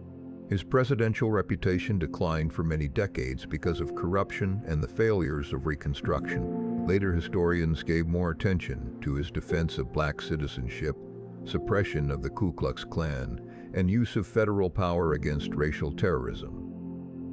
Rutherford Burchard Hayes, the 19th president, was born on October 4, 1822, in Delaware, Ohio. His father died before he was born. Hayes was raised by his mother, Sophia Burchard Hayes, with assistance from her unmarried brother, Sardis Burchard. The family was financially secure. Hayes attended local schools and then Kenyon College, where he graduated as class valedictorian. He studied law at Harvard Law School and began practice in Ohio. Hayes moved to Cincinnati, where he became a successful attorney. He sometimes represented people who had escaped slavery and were threatened under the Fugitive Slave Act. In 1852, he married Lucy Ware Webb. She was the first presidential wife to have earned a college degree. Lucy Hayes supported temperance and opposed slavery. She later became known as Lemonade Lucy because alcohol was not served at official White House functions, although the nickname was invented after her time there. The couple had 8 children, 5 of whom lived to adulthood. Hayes was a Whig and then joined the Republican Party. When the Civil War began, he volunteered for the Union Army. He had no military experience, but became an officer in an Ohio regiment. Hayes was wounded several times. At the Battle of South Mountain in 1862, a bullet fractured his left arm. He continued serving and eventually became a brevet major general. His wartime record gave him strong political credibility. While still in the Army, Hayes was elected to the House of Representatives. He refused to leave military service to campaign. He entered Congress after the war and supported Reconstruction measures and civil rights for formerly enslaved people. Hayes left the House to run for governor of Ohio. He served 3 terms, though not continuously. His state campaigns often focused on voting rights, public education, currency policy, and opposition to political corruption. The Republican Convention of 1876 was divided among several candidates. James Blaine had strong support, but faced concerns about scandal. Hayes emerged as a compromise nominee after 7 ballots. William Wheeler of New York became his running mate. The Democrats nominated Samuel Tilden, governor of New York. Tilden had gained national attention by fighting corruption associated with the Tweed Ring. The election result was disputed. Tilden won a majority of the popular vote and had 184 undisputed electoral votes. He needed 1 more to win. Hayes had 165 undisputed votes. 20 electoral votes from Florida, Louisiana, South Carolina, and Oregon were contested. In the 3 southern states, both Republican and Democratic officials submitted conflicting results amid accusations of fraud, intimidation, and violence. Congress created a 15-member electoral commission to decide the disputes. The commission included representatives, senators, and Supreme Court justices. It was expected to have 7 Democrats, 7 Republicans, and 1 independent. The independent Justice David Davis left the court after election to the Senate. He was replaced on the commission by Republican Justice Joseph Bradley. The commission awarded every disputed electoral vote to Hayes by votes of 8-7 along party lines. Hayes therefore won the Electoral College by 185 votes to 185 votes to 184. Democrats threatened to block final certification. Negotiations followed. The informal understanding, later called the Compromise of 1877, included Republican promises related to federal troops, Southern internal improvements, and political appointments. The exact terms and degree of coordination remain debated. Hayes took the oath privately at the White House on March 3rd because Inauguration Day fell on a Sunday and officials feared disruption. He repeated the oath publicly on March 5th. His title was challenged by critics who called him Rutherford or his fraudulency. Hayes had promised to serve only one term. Soon after taking office, he removed the remaining federal troops protecting Republican state governments in South Carolina and Louisiana. This action marked the practical end of Reconstruction. Democratic governments gained control across the South. They reduced public spending and gradually imposed systems of racial segregation and voter suppression. Black citizens continued voting in some areas for years, but violence, fraud, poll taxes, literacy tests, and legal restrictions steadily weakened their political power. Hayes personally expressed support for education and civil rights, but his administration did not maintain strong federal enforcement. He believed Southern white leaders might protect black rights in exchange for local political control. This expectation was not fulfilled. Hayes also attempted civil service reform. Federal jobs were commonly distributed through patronage. Political organizations depended on office holders for money and loyalty. The New York Custom House was one of the largest centers of patronage. Senator Roscoe Conkling controlled many appointments there. Hayes ordered rules against political assessments and active party management by federal employees. He removed Chester Arthur as collector of the New York port after Arthur resisted reforms. The decision created a long conflict with Conkling's stalwart faction of the Republican Party. Hayes's reform efforts were limited but helped prepare the later movement for competitive civil service examinations. A major labor conflict occurred in 1877. Railroad companies reduced wages during the continuing Depression. Workers on the Baltimore and Ohio Railroad began a strike in West Virginia. The strike spread across several states. Violence and property destruction occurred in Baltimore, Pittsburgh, Chicago, and other cities. State governors requested federal assistance. Hayes sent troops to protect federal property and restore transportation. The Great Railroad Strike of 1877 was the first nationwide labor uprising in the United States. More than 100 people died. The conflict revealed growing tension between industrial corporations, workers, state governments, and federal authority. Currency policy remained important. Farmers and debtors often favored an expanded supply of silver or paper money. Creditors and financial interests favored currency tied closely to gold. Congress passed the Bland-Allison Act in 1878, requiring the Treasury to purchase and coin a limited amount of silver. Hayes vetoed the bill, but Congress overrode him. His administration carried out resumption of gold payments for Civil War paper currency in 1879. The transition occurred without the financial disruption some had feared.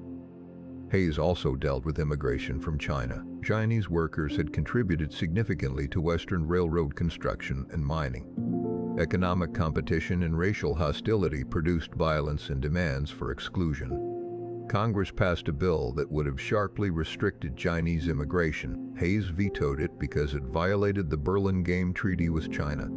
His administration negotiated a new treaty allowing the United States to regulate immigration. A broader exclusion law was enacted after he left office. Hayes and Lucy brought a more orderly family life to the White House after the Grant years. They invited artists, writers, scientists, and reformers to official gatherings. The first telephone was installed in the White House during his presidency. Its number was 1. Hayes left office in March 1881 and returned to his home, Spiegel Grove, in Fremont, Ohio. He worked for educational causes, prison reform, and assistance for black schools in the South. He served as a trustee of Ohio State University and supported efforts to expand public education. Hayes died on January 17, 1893, at the age of 70. His last reported words referred to going to join Lucy, who had died several years earlier. James Abram Garfield, the 20th president, was born on November 19, 1831, in Orange Township, Ohio. His father died when Garfield was 18 months old. His mother, Eliza Ballou Garfield, raised the family on a small farm. Garfield grew up in poverty and performed farm labor. As a teenager, he hoped briefly to work on the canals and spent several weeks assisting on a canal boat. He became ill and returned home. He then pursued education with unusual intensity. Garfield attended the Western Reserve Eclectic Institute, later named Hiram College. He worked as a janitor and teacher to pay expenses. He transferred to Williams College in Massachusetts and graduated in 1856. Garfield returned to the Eclectic Institute as a teacher and became its president. He taught languages, literature, mathematics, and classical subjects. In 1858, he married Lucretia Rudolph, a former classmate. Their marriage was emotionally distant at first, but became closer over time. They had 7 children, 5 of whom survived infancy. Garfield studied law and was admitted to the bar. He also became a minister in the Disciples of Christ, though he did not serve permanently as a pastor. He entered the Ohio Senate as a Republican. When the Civil War began, Garfield helped recruit an Ohio regiment and became its colonel. He led troops at the Battle of Middle Creek in Kentucky in January 1862. The victory gave the Union control of part of eastern Kentucky and brought him promotion. Garfield later served at Shiloh and as Chief of Staff to General William Rosecrans. At the Battle of Chickamauga, he carried information across dangerous ground after much of the Union Army had retreated. He reached General George Thomas, whose defense earned him the nickname Rock of Chickamauga. Garfield was elected to the House of Representatives while still in the Army. At Lincoln's request, he resigned his military commission to enter Congress. He served in the House for nearly 18 years. Garfield became an expert on financial and legislative matters. He supported hard money, protective tariffs, public education, and civil rights. He was a skilled public speaker and an important Republican leader. His career was touched by scandal. His name appeared in the Credit Mobilier investigation.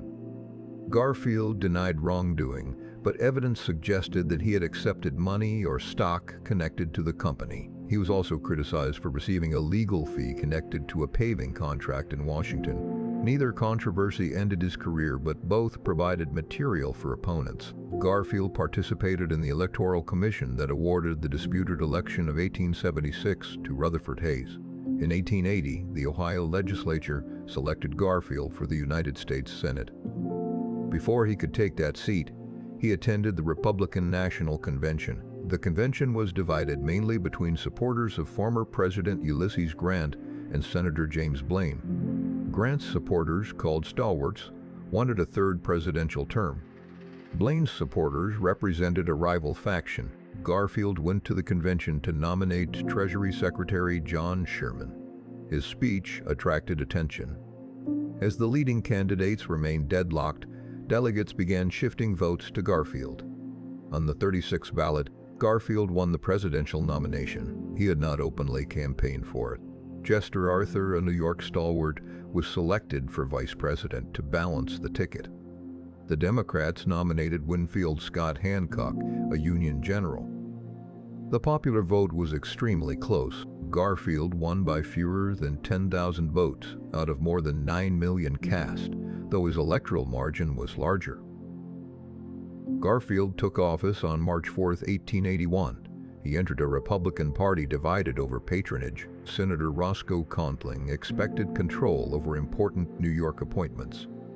Garfield nominated William Robertson, an opponent of Conkling, to lead the New York Custom House. Conkling and the other New York senator resigned in protest, expecting the state legislature to re-elect them and demonstrate their strength. The legislature selected other men. Garfield's victory weakened the stalwart patronage system. Garfield also began investigating corruption in the post office department. The Star Route scandal involved contractors who received excessive payments to deliver mail along remote western routes. Before his administration could develop further, Garfield was shot. Charles Guiteau was an unstable office seeker who believed he deserved a diplomatic appointment because he had written and delivered a minor campaign speech. He convinced himself that his removal of Garfield would unite the Republican Party and elevate Vice President Arthur. On July 2, 1881, Guiteau approached Garfield at the Baltimore and Potomac Railroad Station in Washington. Garfield was preparing to travel to New England. Secretary of State James Blaine accompanied him. Guiteau fired 2 shots. One struck Garfield's arm. The other entered his back. The wounds were not immediately fatal. The bullet did not strike the spinal cord or a major artery. Doctors repeatedly inserted unsterilized fingers and instruments into the wound while searching for the bullet. Modern germ theory was not yet universally accepted in American medical practice. The examinations introduced infection. Alexander Graham Bell attempted to locate the bullet with an experimental metal detecting device. The bed's metal springs and the physician's restrictions on where he could examine interfered with the effort. Garfield remained ill for nearly 80 days. He experienced fever, severe weight loss, abscesses, and blood poisoning. He was moved to a seaside cottage at Elberon, New Jersey in September. Railroad workers built a temporary track to carry his train closer to the cottage. When the locomotive could not climb the final grade, local people helped push the car. Garfield died on September 19, 1881. He was 49 years old. A later examination showed that the bullet had rested in tissue where it might not have caused death by itself. Infection and medical treatment were major factors. Guiteau was convicted of murder and executed in 1882. He argued that the doctors had killed Garfield, but the court rejected that defense. Lucretia Garfield preserved her husband's papers and created an early presidential library at their Ohio home. Garfield had served only about 6.5 months. Much of that period was spent dying from his wound. His assassination strengthened support for civil service reform, which became a central issue under Chester Arthur. Chester Alan Arthur, the 21st president, was born on October 5, 1829, in Fairfield, Vermont. Some records and family accounts created confusion about the year of his birth, and political opponents later claimed he had been born in Canada. The evidence supports his birth in Vermont. His father, William Arthur, was an Irish-born Baptist minister and outspoken abolitionist. The family moved frequently through Vermont and New York because of the father's ministry. Arthur attended Union College and graduated in 1848. He taught school and studied law. He moved to New York City and entered legal practice. Arthur participated in cases involving civil rights. He worked with attorneys representing Elizabeth Jennings, a black teacher who had been forcibly removed from a segregated streetcar. Jennings won damages, and the case contributed to the desegregation of New York City streetcars. Arthur also assisted in litigation defending the rights of black residents to travel through New York, while slaveholders attempted to claim them.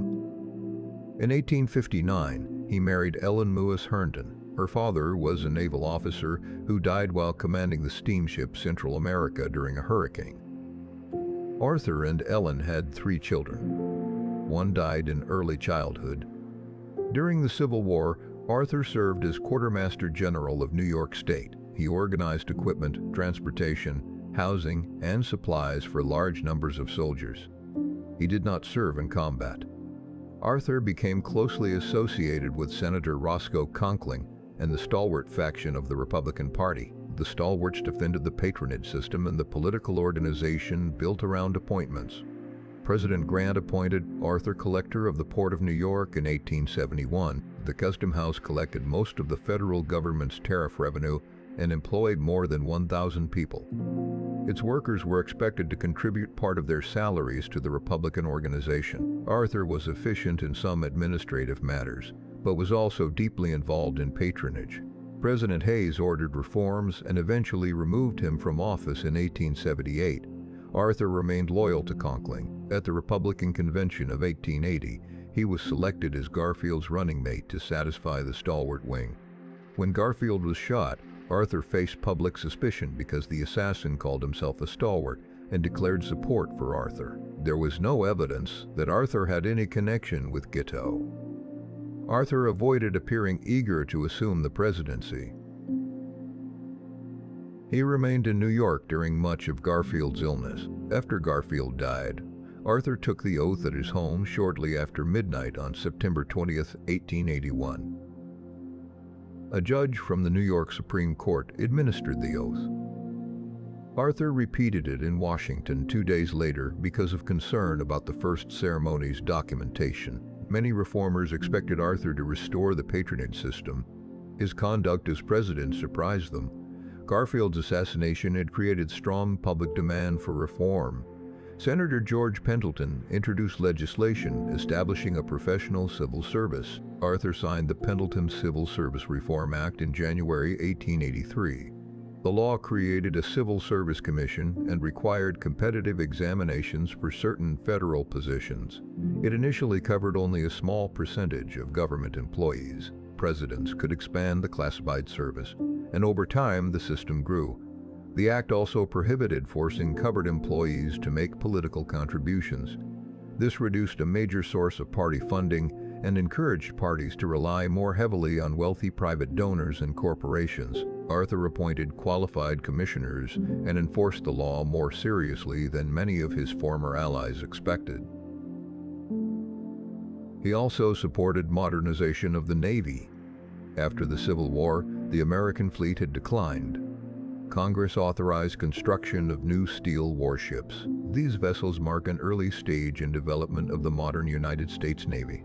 Arthur's administration reduced some taxes because the federal government collected large budget surpluses from tariffs. A commission recommended broad tariff reduction. Congress passed a complex measure in 1883 that lowered some rates but left strong protection for many industries. Critics called it the mongrel tariff because it combined inconsistent provisions. Immigration policy became another major issue. Congress passed the Chinese Exclusion Act in 1882. An earlier version would have suspended Chinese labor immigration for 20 years. Arthur vetoed that bill because it violated treaty obligations and imposed an excessive restriction. Congress passed a revised 10-year exclusion law. Arthur signed it. The act prohibited most immigration by Chinese laborers and prevented Chinese immigrants from becoming naturalized citizens. It was the first major federal law to exclude immigration primarily on the basis of nationality and class. The law was later extended and strengthened. Arthur also vetoed a river and harbor spending bill that he considered wasteful. Congress overrode the veto. He supported efforts to improve federal administration and reduce fraudulent claims. Privately, Arthur suffered from Bright's disease, a serious kidney disorder. He concealed the diagnosis from the public. His health declined, and he made only a limited effort to receive the Republican nomination in 1884. The party nominated James Blaine. Arthur left office in March 1885 and returned to New York City. He resumed limited legal work but was too ill for sustained activity. He died on November 18, 1886, at the age of 57. Arthur's wife Ellen had died before he became president. His sister Mary McElroy performed many White House social duties. Arthur had been known for expensive clothing, elaborate meals, and polished manners. He reportedly owned a large wardrobe and enjoyed late-night social life. As president, however, his most important legacy was administrative rather than social. He signed a reform law that weakened the system from which his own political career had benefited. Grover Cleveland became the 22nd president. He was born on March 18, 1837, in Caldwell, New Jersey. His father, Richard Foley Cleveland, was a Presbyterian minister. His mother was Anne Neal Cleveland. Grover was the fifth of 9 children. His birth name was Stephen Grover Cleveland, but he stopped using the name Stephen as a young man. The family moved several times because of his father's church assignments. Cleveland attended school but did not go to college. His father died when Cleveland was 16, forcing him to seek work. He taught briefly at the New York Institute for the Blind in New York City. He then moved to Buffalo, where an uncle helped him obtain work in a law office. Cleveland studied law and was admitted to the bar in 1859. During the Civil War, he was drafted under the Enrollment Act. The law allowed a drafted man to hire a substitute. Cleveland paid a Polish immigrant to serve in his place. This was legal, though later political opponents criticized him for it. He built a legal career in Buffalo and became active in the Democratic Party. Cleveland was elected sheriff of Erie County in 1870. As sheriff, he personally carried out at least 2 executions by hanging rather than paying a deputy to do so. Supporters later presented this as evidence that he accepted unpleasant legal duties. Critics found it harsh. Cleveland was elected mayor of Buffalo in 1881. He gained attention by vetoing contracts and spending proposals that he considered wasteful or corrupt. He became known as a Reform Democrat and received the nickname Grover the Good. In 1882, he was elected governor of New York. As governor, he continued using the veto against special interest legislation. He sometimes opposed bills that were politically popular but, in his view, constitutionally improper or financially irresponsible. The Democratic Party nominated him for president in 1884. The Republican nominee was James Blaine, a former Speaker of the House and Secretary of State. Blaine's opponents accused him of improper connections with railroad interests. Republican reformers who refused to support him were called mugwumps. They supported Cleveland because they considered him more honest. Cleveland's campaign faced a personal scandal. A Buffalo widow named Maria Halpin said Cleveland had fathered her son. Cleveland had provided financial support and arranged for the child's placement in an orphanage for a period. The exact paternity remains uncertain because Halpin had relationships with several men in Cleveland's circle. Cleveland instructed his supporters to tell the truth about the matter. He accepted responsibility because he was the only unmarried man among those involved. Republicans used the chant, "Ma, Ma, where's my pa?" The election turned partly on New York. Shortly before voting, a Protestant minister supporting Blaine described Democrats as the party of rum, Romanism, and rebellion. The phrase insulted Catholic voters, especially Irish Americans. Blaine did not respond quickly. Cleveland won New York by slightly more than 1,000 votes and thereby won the presidency. He became the first Democrat elected president since James Buchanan. Cleveland took office on March 4, 1885. He was 47 and unmarried. His sister Rose Cleveland initially served as White House hostess. In 1886, Cleveland married Frances Folsom in the White House. He was 49. She was 21. Cleveland had known Frances since childhood. Her father had been Cleveland's friend and law partner. After the father's death, Cleveland helped administer the estate. The wedding remains the only marriage of the sitting president held inside the White House. Frances Cleveland became a popular First Lady. She and Grover had 5 children, 3 born during his public career and 2 after his second presidency. Cleveland continued civil service reform but did not abandon patronage completely. Democrats expected appointments after being excluded from federal power for many years. Cleveland removed many Republican office holders while retaining some protected or qualified employees. He expanded the number of positions covered by civil service rules. Cleveland used the presidential veto more than all previous presidents combined. Many vetoes rejected private pension bills for Civil War veterans. Congress received large numbers of requests for pensions based on questionable or weak claims. Cleveland reviewed cases closely and argued that public money should not be treated as private charity. Veterans organizations and Republicans accused him of disrespecting Union soldiers. He vetoed a broader pension bill that would have granted benefits based on disability, regardless of whether the condition resulted from military service. Congress later enacted similar legislation under President Benjamin Harrison. Cleveland also vetoed a bill providing federal seed grain to drought-stricken farmers in Texas. His message stated that federal aid could weaken self-reliance and encourage expectations of government support. The veto became a frequently quoted example of his limited government philosophy, although private donations later provided assistance. Railroad regulation advanced during his first term. Cleveland signed the Interstate Commerce Act in 1887. The law created the Interstate Commerce Commission, the first federal regulatory commission. It prohibited certain discriminatory railroad practices and required rates to be reasonable and just. The commission initially had limited enforcement power, but its creation marked an important expansion of federal regulation of private industry. Labor conflict remained serious. In 1886, a workers' rally in Chicago's Haymarket Square followed a strike campaign for the 8-hour day. Someone threw a bomb at police. Gunfire followed. Police officers and civilians were killed. 8 anarchists were convicted, although evidence linking several of them directly to the bombing was weak. Cleveland's administration did not control the state prosecution, but the event contributed to national fear of radical labor movements. Cleveland supported the gold standard and opposed unlimited silver coinage. Farmers and debtors often favored silver because an expanded money supply could raise prices and reduce the real burden of debt.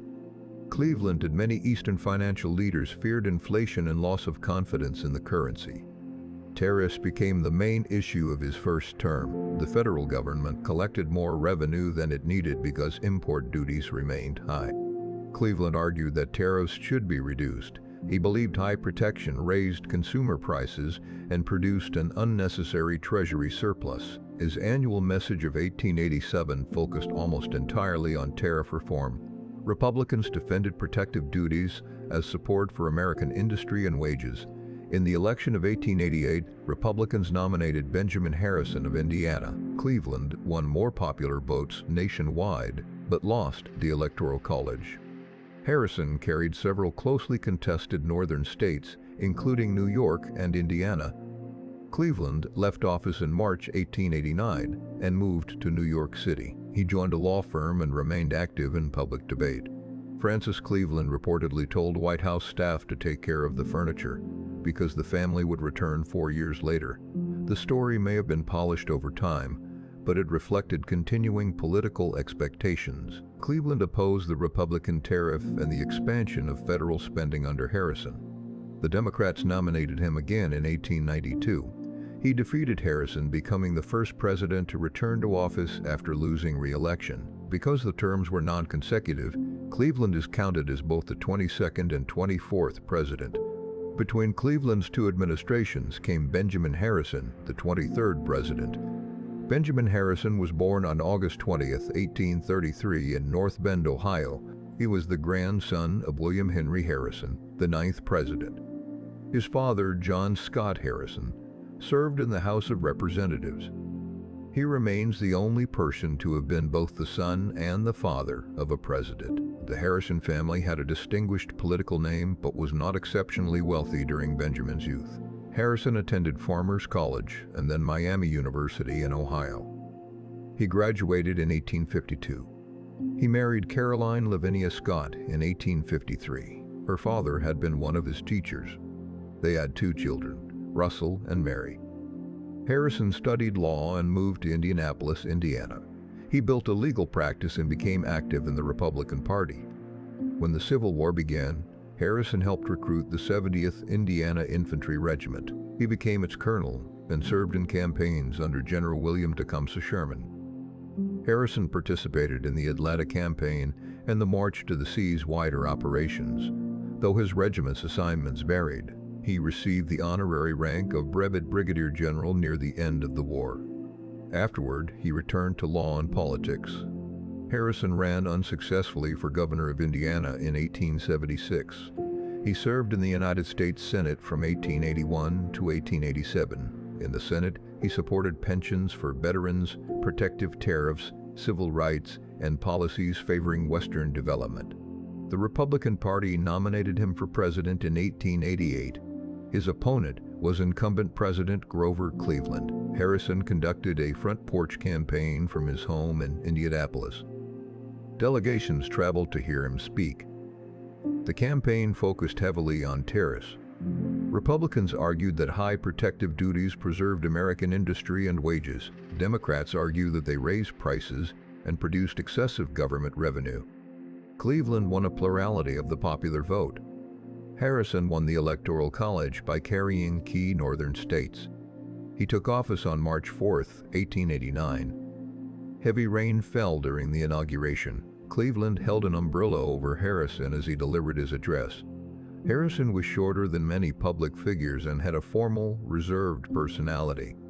Critics called him the human iceberg. He was capable of clear speeches and detailed administration, but lacked the relaxed social manner of some other presidents. Republicans controlled both houses of Congress during the first half of his term. The 51st Congress became known as the Billion-Dollar Congress because federal spending exceeded $1 billion for the first time in peacetime appropriations over a 2-year Congress. Speaker Thomas Reed used strong procedural methods to overcome obstruction and pass legislation. Harrison signed the McKinley Tariff in 1890. The law raised many protective tariff rates. It also authorized reciprocity agreements and placed some goods on the free list. Consumer prices became a major political issue. Democrats blamed the tariff for higher costs and won a large victory in the congressional elections of 1890. Harrison signed the Sherman Antitrust Act. The law prohibited combinations and restraint of trade and attempts to monopolize commerce. Its language was broad and early enforcement was limited. Courts sometimes used it against labor unions as well as corporations. Over time, it became the foundation of federal antitrust policy. Harrison also signed the Sherman Silver Purchase Act. The law required the federal government to purchase large quantities of silver and issue treasury notes.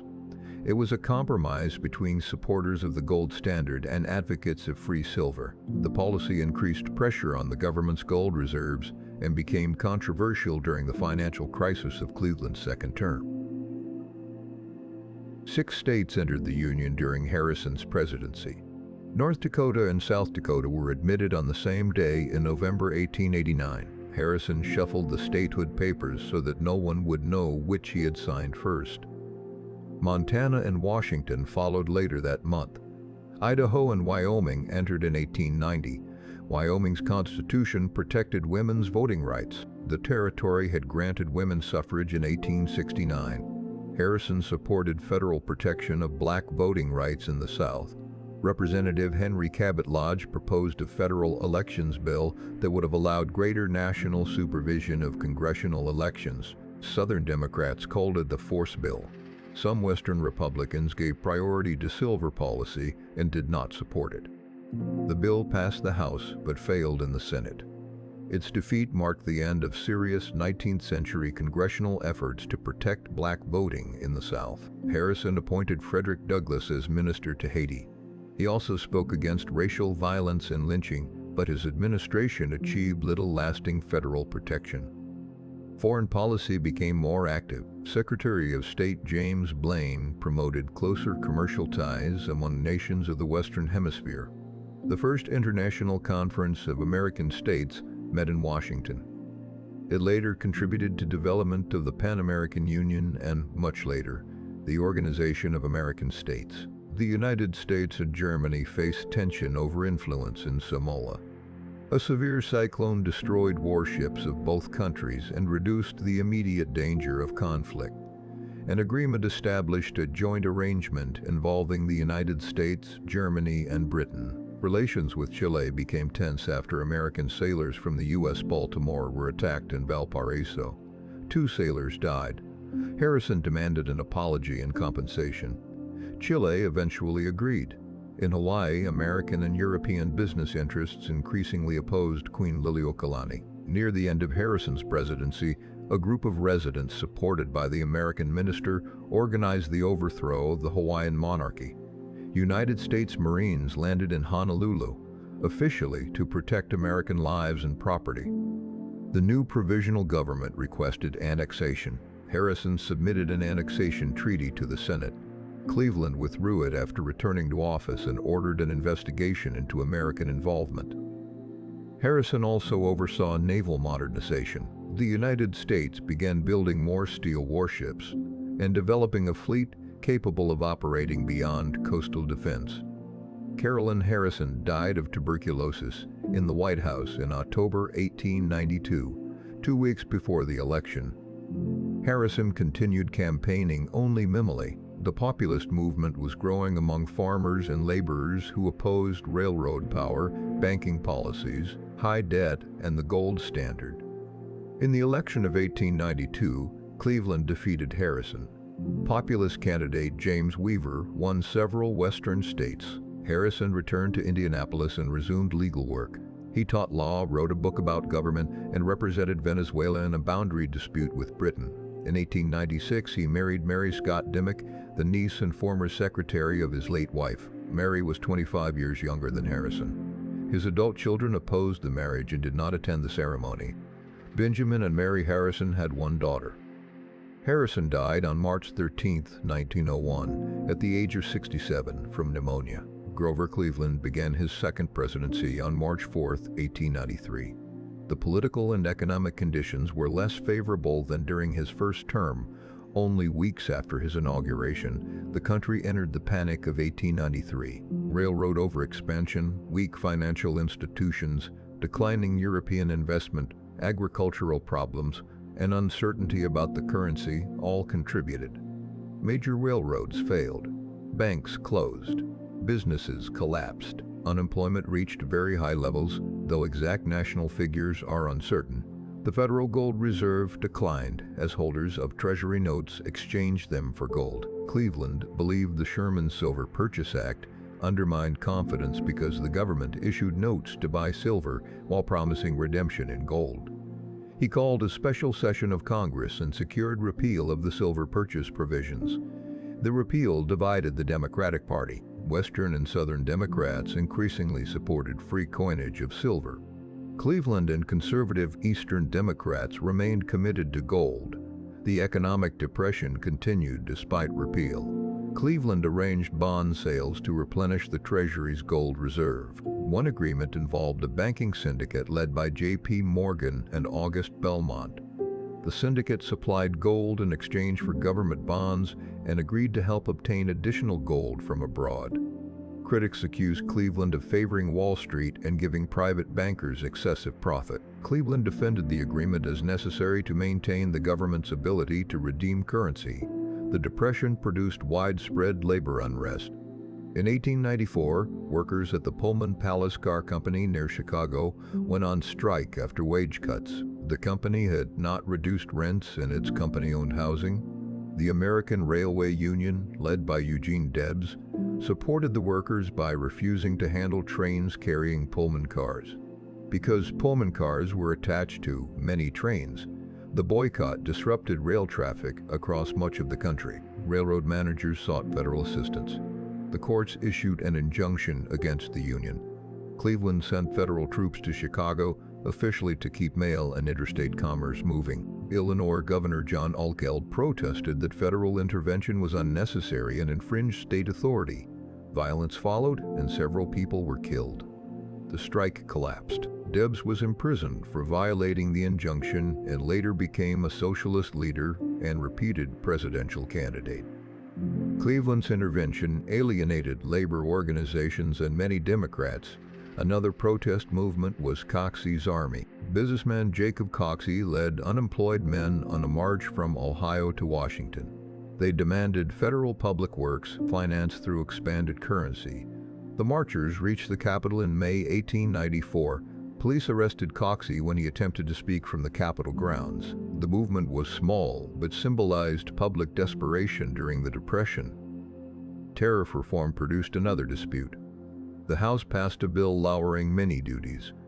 The Senate added hundreds of amendments favorable to protected industries.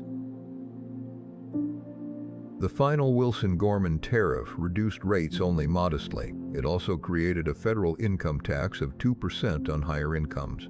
Cleveland opposed the final law because he believed it had been weakened by special interests.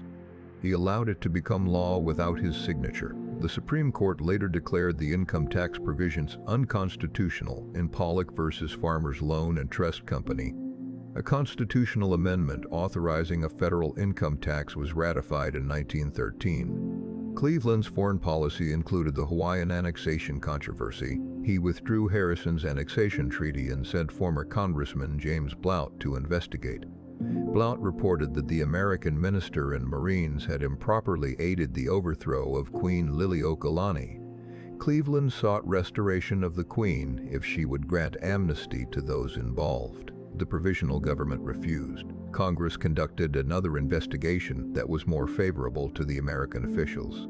Cleveland ultimately recognized the Republic of Hawaii but did not support annexation. Hawaii was annexed under President William McKinley. A major dispute with Britain involved the boundary between Venezuela and British Guiana. Secretary of State Richard Hawley invoked the Monroe Doctrine and demanded arbitration. Britain initially rejected the American position, but later agreed to negotiations. An international tribunal eventually decided most of the disputed territory in Britain's favor. The episode demonstrated increasing American confidence in hemispheric affairs. Cleveland underwent secret surgery in 1893.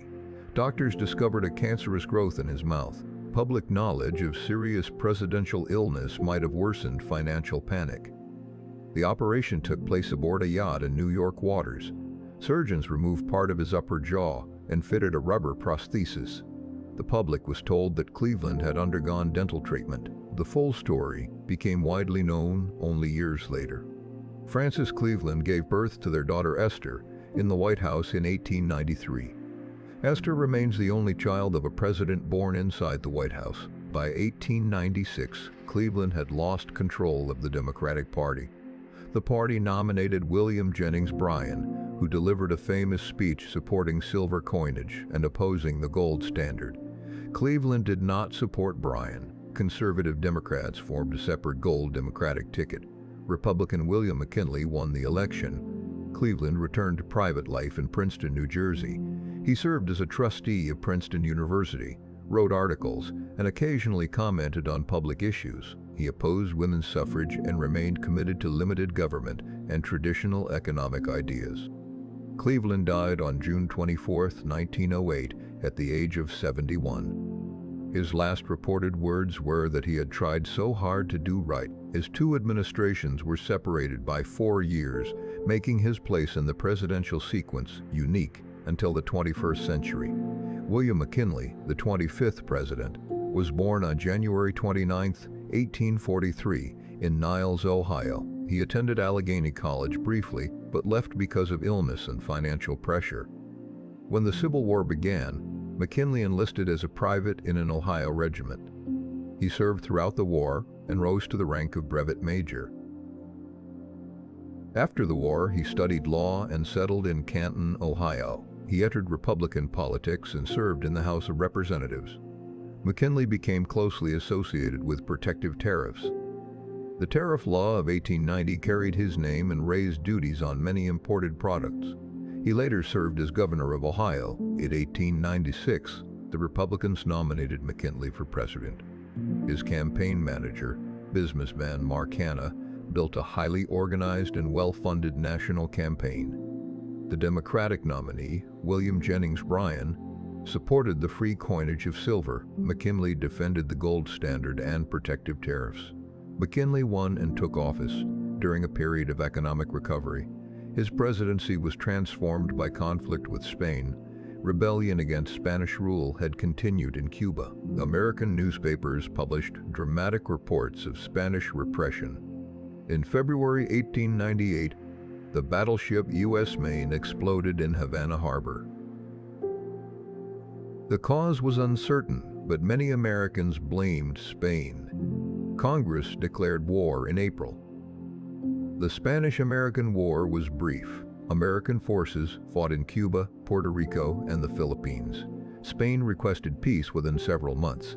Under the Treaty of Paris, Spain gave up Puerto Rico, Guam, and the Philippines.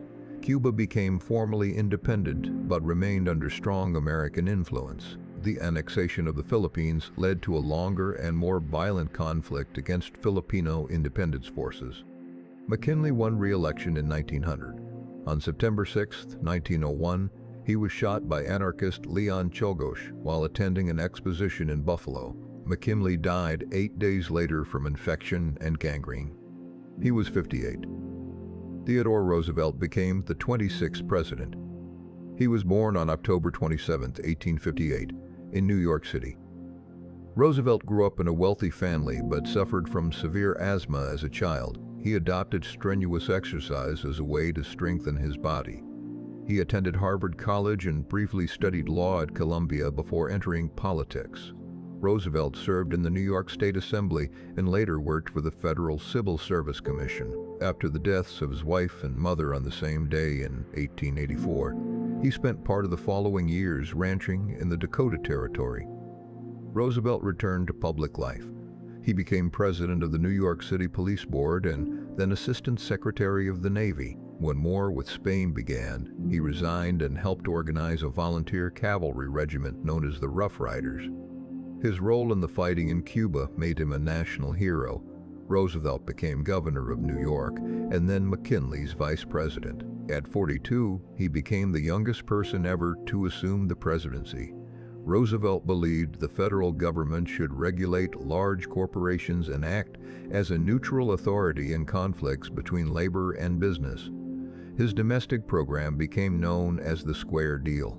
He supported enforcement of antitrust laws, regulation of railroad rates, food and drug inspection, and conservation of natural resources. Roosevelt established national forests, wildlife refuges, and national monuments on a large scale. In foreign policy, he encouraged construction of the Panama Canal. After Colombia rejected an agreement, a revolt separated Panama from Colombia.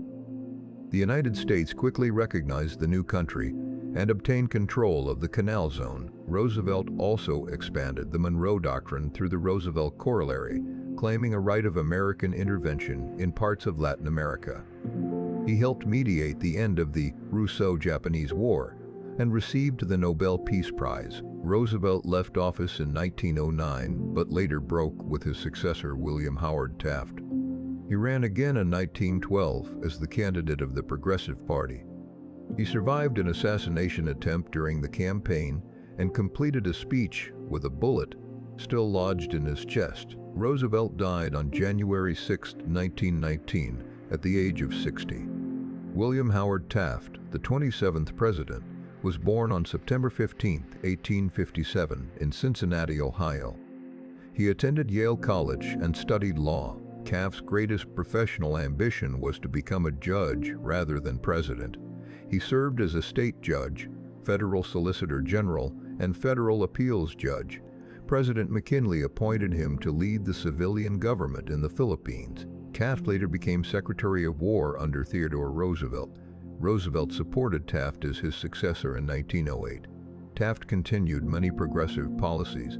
His administration brought more antitrust cases than Roosevelt's had. He supported postal savings banks, railroad regulation, and the 16th Amendment authorizing a federal income tax. However, Taft became caught between conservative and progressive Republicans.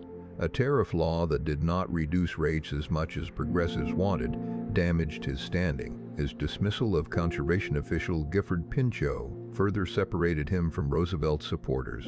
Roosevelt challenged Taft for the Republican nomination in 1912.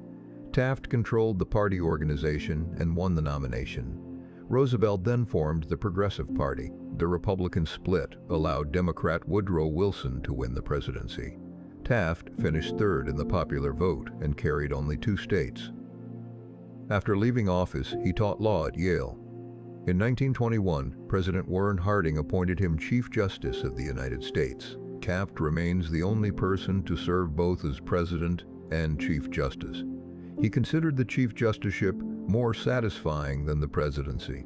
Taft resigned because of declining health and died on March 8, 1930, at the age of 72. Woodrow Wilson, the 28th president, was born on December 28, 1856, in Staunton, Virginia. His father was a Presbyterian minister. Wilson grew up in the South during the Civil War and Reconstruction. He attended Princeton, studied law, and earned a doctorate in political science from Johns Hopkins University. Wilson became a professor and later president of Princeton University. He entered elected politics as governor of New Jersey in 1911. Democrats nominated him for president the following year. As president, Wilson supported a program called the New Freedom. Congress reduced tariffs, established the Federal Reserve System, and created the Federal Trade Commission. The Clayton Antitrust Act strengthened federal regulation of business and offered some protection to labor unions. Wilson's administration also imposed racial segregation in several federal offices, reversing earlier integration. When the First World War began in Europe in 1914, Wilson declared American neutrality. German submarine warfare and the interception of the Zimmermann telegram gradually changed public opinion. The United States entered the war in April 1917. Millions of Americans entered military service. The federal government expanded rapidly to manage industry, transportation, food, and public information.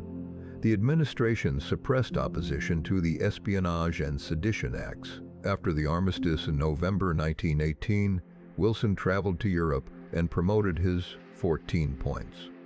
He helped create the League of Nations, intended to provide collective security and peaceful dispute resolution. The United States Senate refused to ratify the Treaty of Versailles. Wilson suffered a severe stroke in October 1919. His wife, Edith Wilson, controlled access to him and screened official matters during his remaining time in office. He left the White House in 1921 and died on February 3, 1924. Warren Gamaliel Harding, the 29th president, was born on November 2, 1865, near Blooming Grove, Ohio. He worked as a teacher, insurance agent, and newspaper publisher. Harding purchased the Marion Star and developed it into a successful local newspaper. He served in the Ohio legislature, became lieutenant governor, and entered the United States Senate. The Republicans nominated him in 1920 after a deadlocked convention. Harding promised a return to normalcy after the disruption of war and Wilsonian reform. He won one of the largest popular vote percentages in American history up to that time. Harding appointed several capable officials, including Secretary of State Charles Evans Hughes and Treasury Secretary Andrew Mellon. His administration negotiated naval arms limitations at the Washington Conference. It also created the Bureau of the Budget and supported reduced wartime taxation. Harding appointed former President William Howard Taft as Chief Justice. However, several people around Harding used public office for private gain. The most famous scandal involved naval oil reserves at Teapot Dome in Wyoming and Elk Hills in California. Interior Secretary Albert Fall secretly leased the reserves to private companies and accepted payments and gifts. Other scandals involved the Veterans Bureau and the Justice Department. Harding was not personally shown to have taken bribes, but his poor judgment in selecting and trusting associates damaged his reputation. During a Western tour in 1923, Harding became seriously ill. He died in San Francisco on August 2nd at the age of 57. Calvin Coolidge became the 30th president. He was born on July 4, 1872, in Plymouth Notch, Vermont. Coolidge attended Amherst College and became a lawyer in Massachusetts. He moved gradually through local and state offices, serving as mayor, state legislator, lieutenant governor, and governor. He gained national attention during the Boston police strike of 1919. When striking police officers were dismissed, Coolidge declared that there was no right to strike against public safety.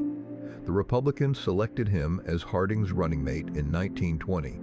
After Harding died, Coolidge was staying at his family home in Vermont. His father, a notary public, administered the presidential oath by the light of a kerosene lamp. Coolidge restored a public sense of stability after the scandals of the Harding administration. He favored limited federal spending, lower taxes, and close cooperation with business. The economy expanded during much of his presidency. Automobiles, radios, household electricity, advertising, and consumer credit became more common. Coolidge signed the Immigration Act of 1924, which sharply limited immigration and established national origin quotas. He supported citizenship for indigenous people through the Indian Citizenship Act, though citizenship did not end discrimination or protect tribal sovereignty fully. Coolidge won election in his own right in 1924. His younger son, Calvin Jr., died that year from an infection after developing a blister while playing tennis. Coolidge later wrote that the power and glory of the presidency went with him. Coolidge chose not to run in 1928. He died on January 5, 1933, at the age of 60. Herbert Clark Hoover, the 31st president, was born on August 10, 1874, in West Branch, Iowa. He was orphaned before reaching the age of 10 and went to live with relatives in Oregon. Hoover studied geology at Stanford University in its first graduating class. He became a highly successful mining engineer and worked in Australia, China, Europe, and other regions. During the First World War, Hoover organized relief for Americans stranded in Europe and then directed food assistance for occupied Belgium. President Wilson appointed him head of the United States Food Administration. After the war, Hoover coordinated large international relief programs. He became Secretary of Commerce under Harding and Coolidge. Hoover promoted standardization, aviation, radio regulation, and cooperation between government and industry. The Republicans nominated him for president in 1928. He won easily and entered office with a reputation for technical competence and humanitarian achievement.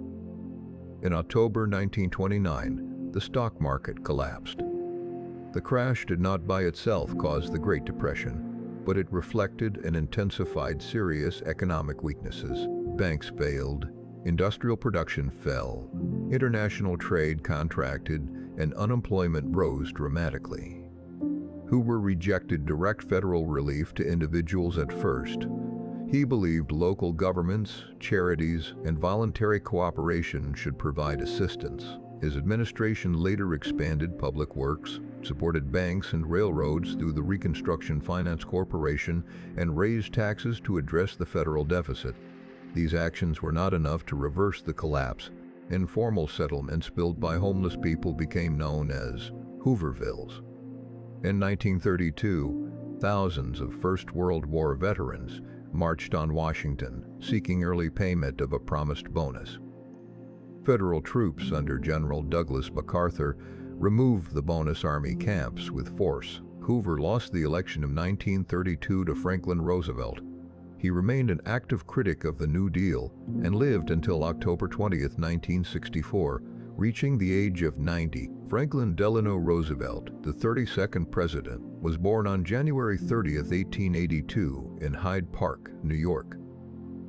He came from a wealthy family and was a distant cousin of Theodore Roosevelt.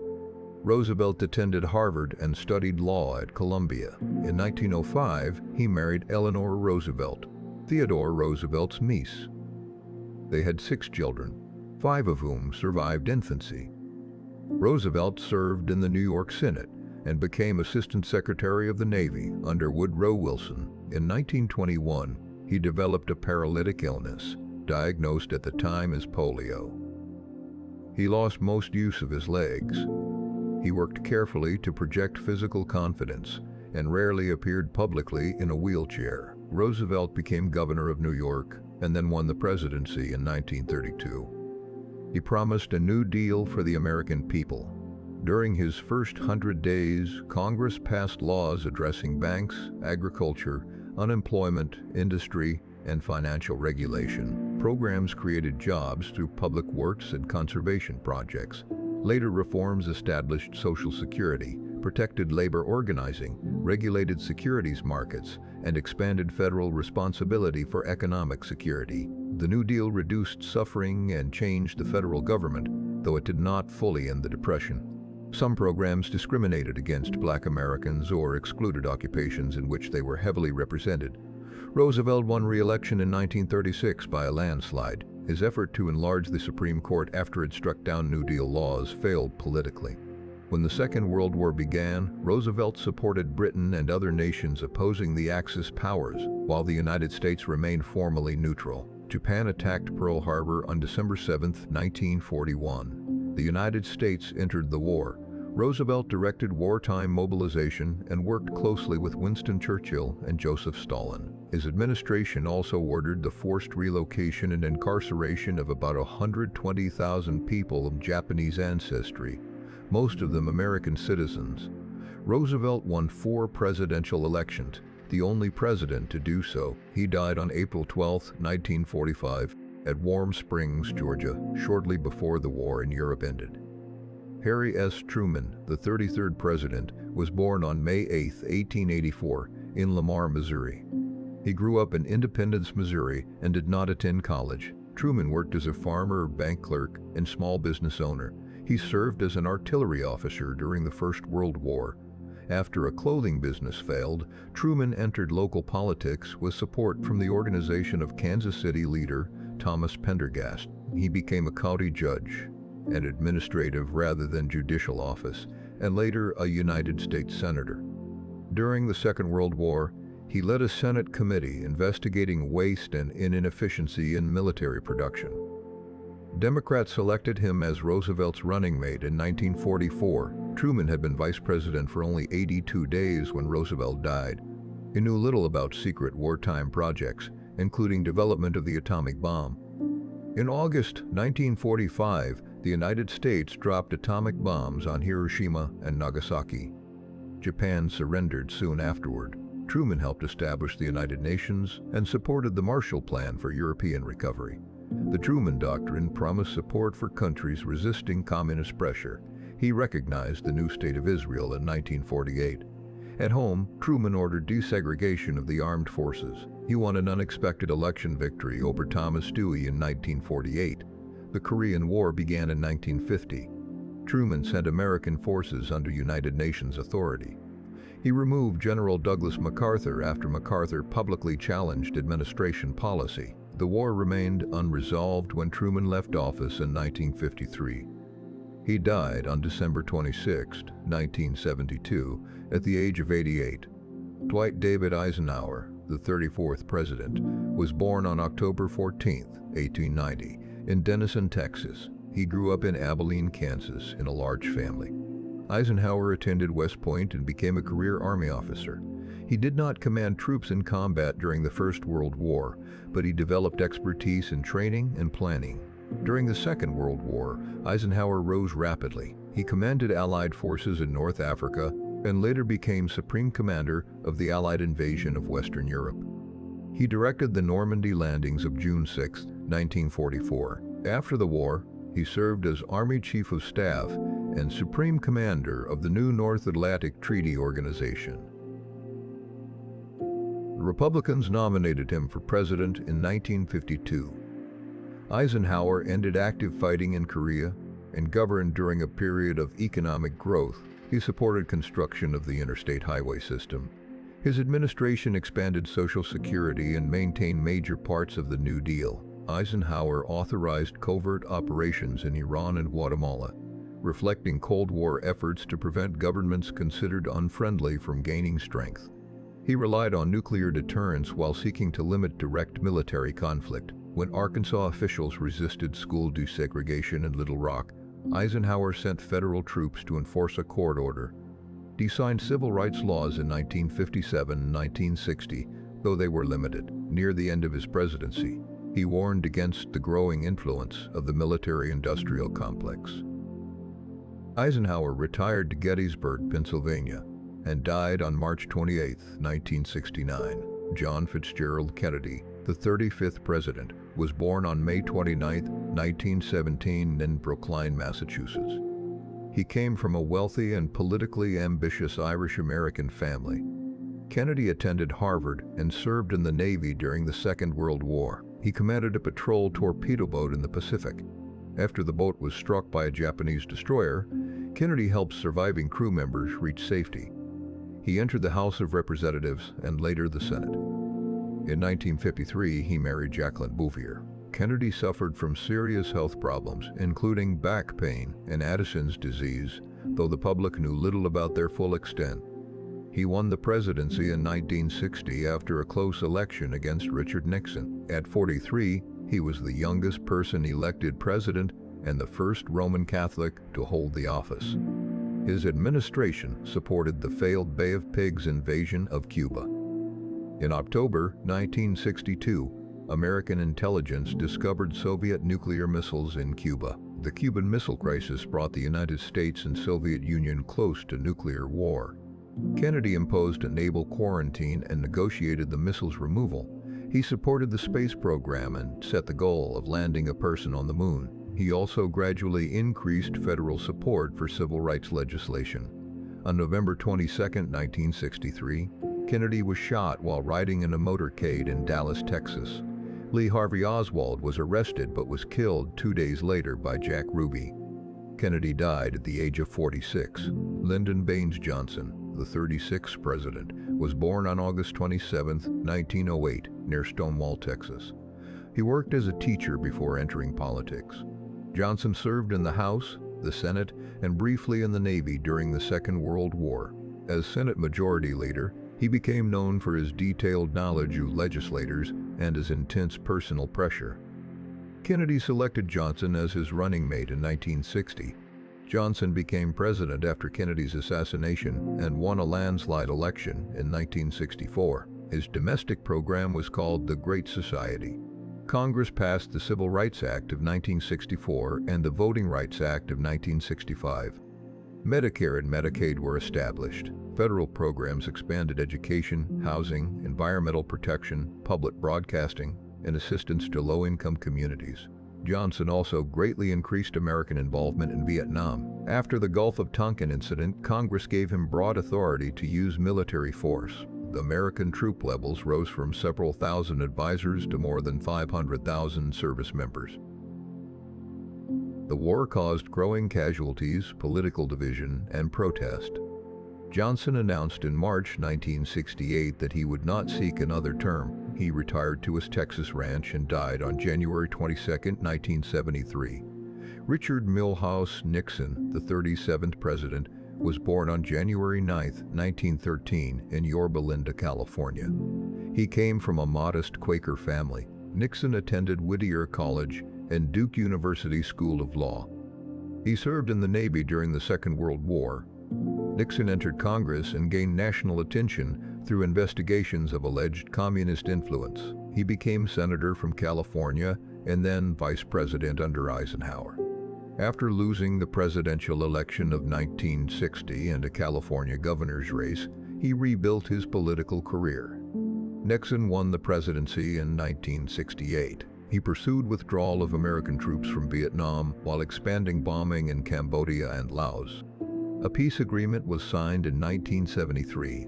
Nixon opened relations with the People's Republic of China and negotiated arms control agreements with the Soviet Union. His administration created the Environmental Protection Agency and supported several important environmental laws. Nixon won re-election by a large margin in 1972. The Watergate scandal began with a break-in at Democratic Party offices by men connected to his campaign. Investigations revealed efforts to obstruct justice and conceal administration involvement. The Supreme Court ordered Nixon to release White House recordings. Facing likely impeachment and removal, he resigned on August 9, 1974. He was the first president to resign. Nixon later wrote books and gradually returned to a limited role as a foreign policy advisor. He died on April 22, 1994. Gerald Rudolph Ford, the 38th president, was born Leslie Lynch King Jr. on July 14, 1913, in Omaha, Nebraska. His mother left his biological father and later married Gerald Ford Sr. The future president adopted his stepfather's name. Ford attended the University of Michigan, played football, and studied law at Yale. He served in the Navy during the Second World War. Ford entered the House of Representatives in 1949 and became Republican Minority Leader.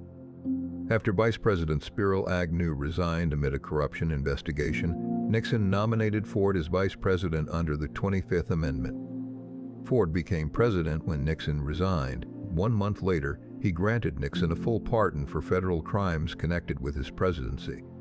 Ford argued that the pardon was necessary to end national division. The decision damaged his popularity. His administration faced inflation, unemployment, energy problems, and the final collapse of South Vietnam. Ford survived 2 assassination attempts in September 1975.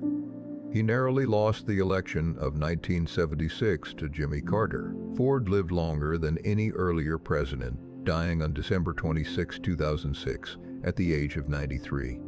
James Earl Carter Jr., the 39th president, was born on October 1, 1924, in Plains, Georgia. He attended the United States Naval Academy and became a submarine officer. After his father died, Carter returned to Georgia to manage the family peanut business. He served in the state Senate and became governor of Georgia. Carter presented himself in 1976 as an outsider who would restore trust after Watergate.